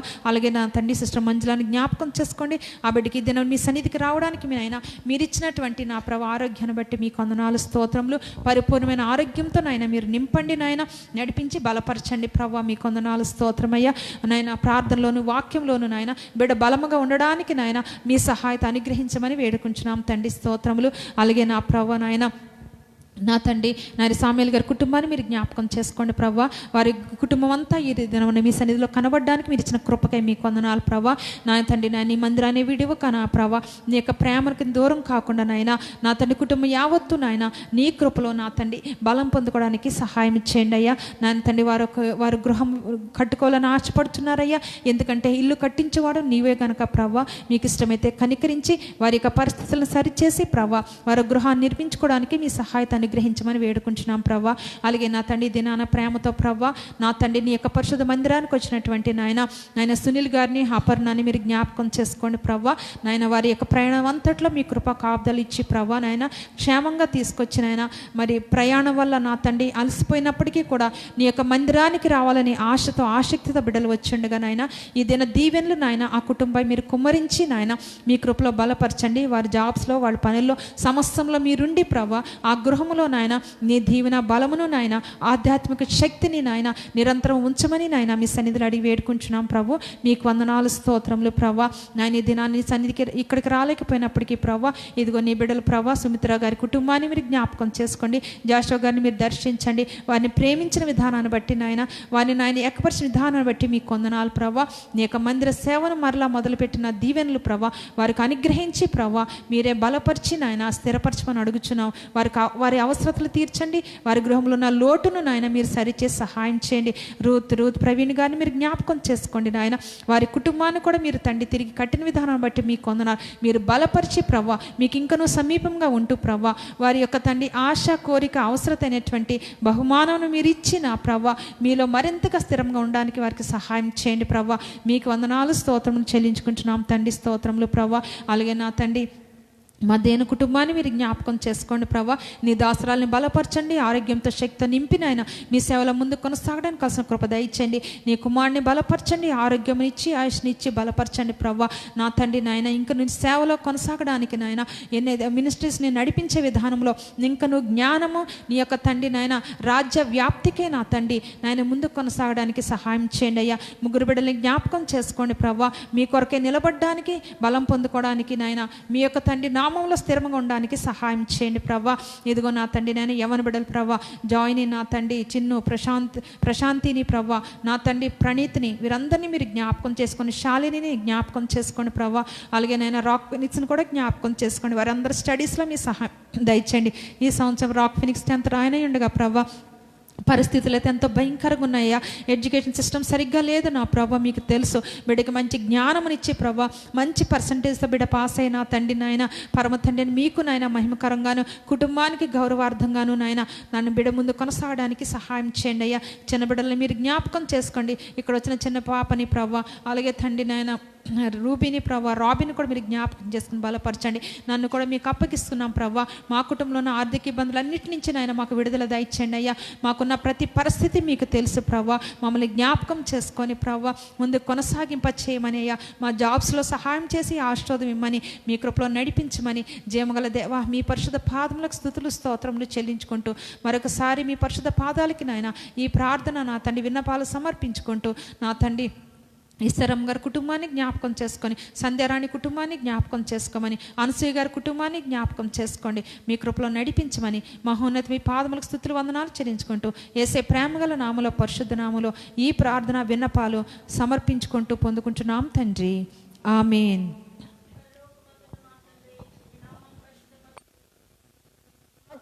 గాక నీ చిత్తం పరలోకమందు నెరవేర్చినట్టు భూమి అందు నెరవేరును గాక. మాకు కావలసిన ఆహారం నేడు మాకు దయచేయము. మెడల అపరాధం చేసిన వారిని మేము క్షమించిన ప్రకారం మా అపరాధం క్షమించము. మమ్మల్ని శోధలు అంతే దృష్టిని తప్పించము. రాజ్యము బలము శక్తి మహిమ నిరంతరము నీవేనవు తండ్రి. ఆమేన్.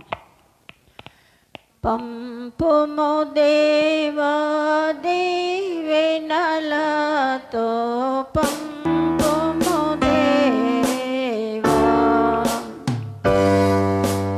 పంపుము దయచేత పతిత పవనన పెంపగని సేవ ప్రియము పనునరింప పంపుము దేవ దీవెనలతో పంపుము దేవా.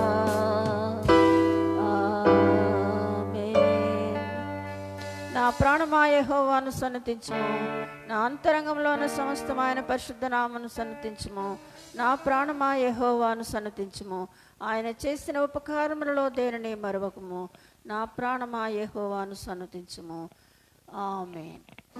తండ్రి యొక్కయు కుమారుని యొక్కయు పరిశుద్ధాత్మ యొక్కయు ప్రేమ కృప సమాధానం సహవాసం ఆదరణ ఇప్పుడు ఎల్లప్పుడు సదాకాలము కూడి వచ్చిన నీ బిడ్డలందరికీ వారి కుటుంబీకులకి వారి రక్త సంబంధికులకి వారి స్నేహితులకును మాకును తోడుగా ఉండనుగాక. ఆమేన్.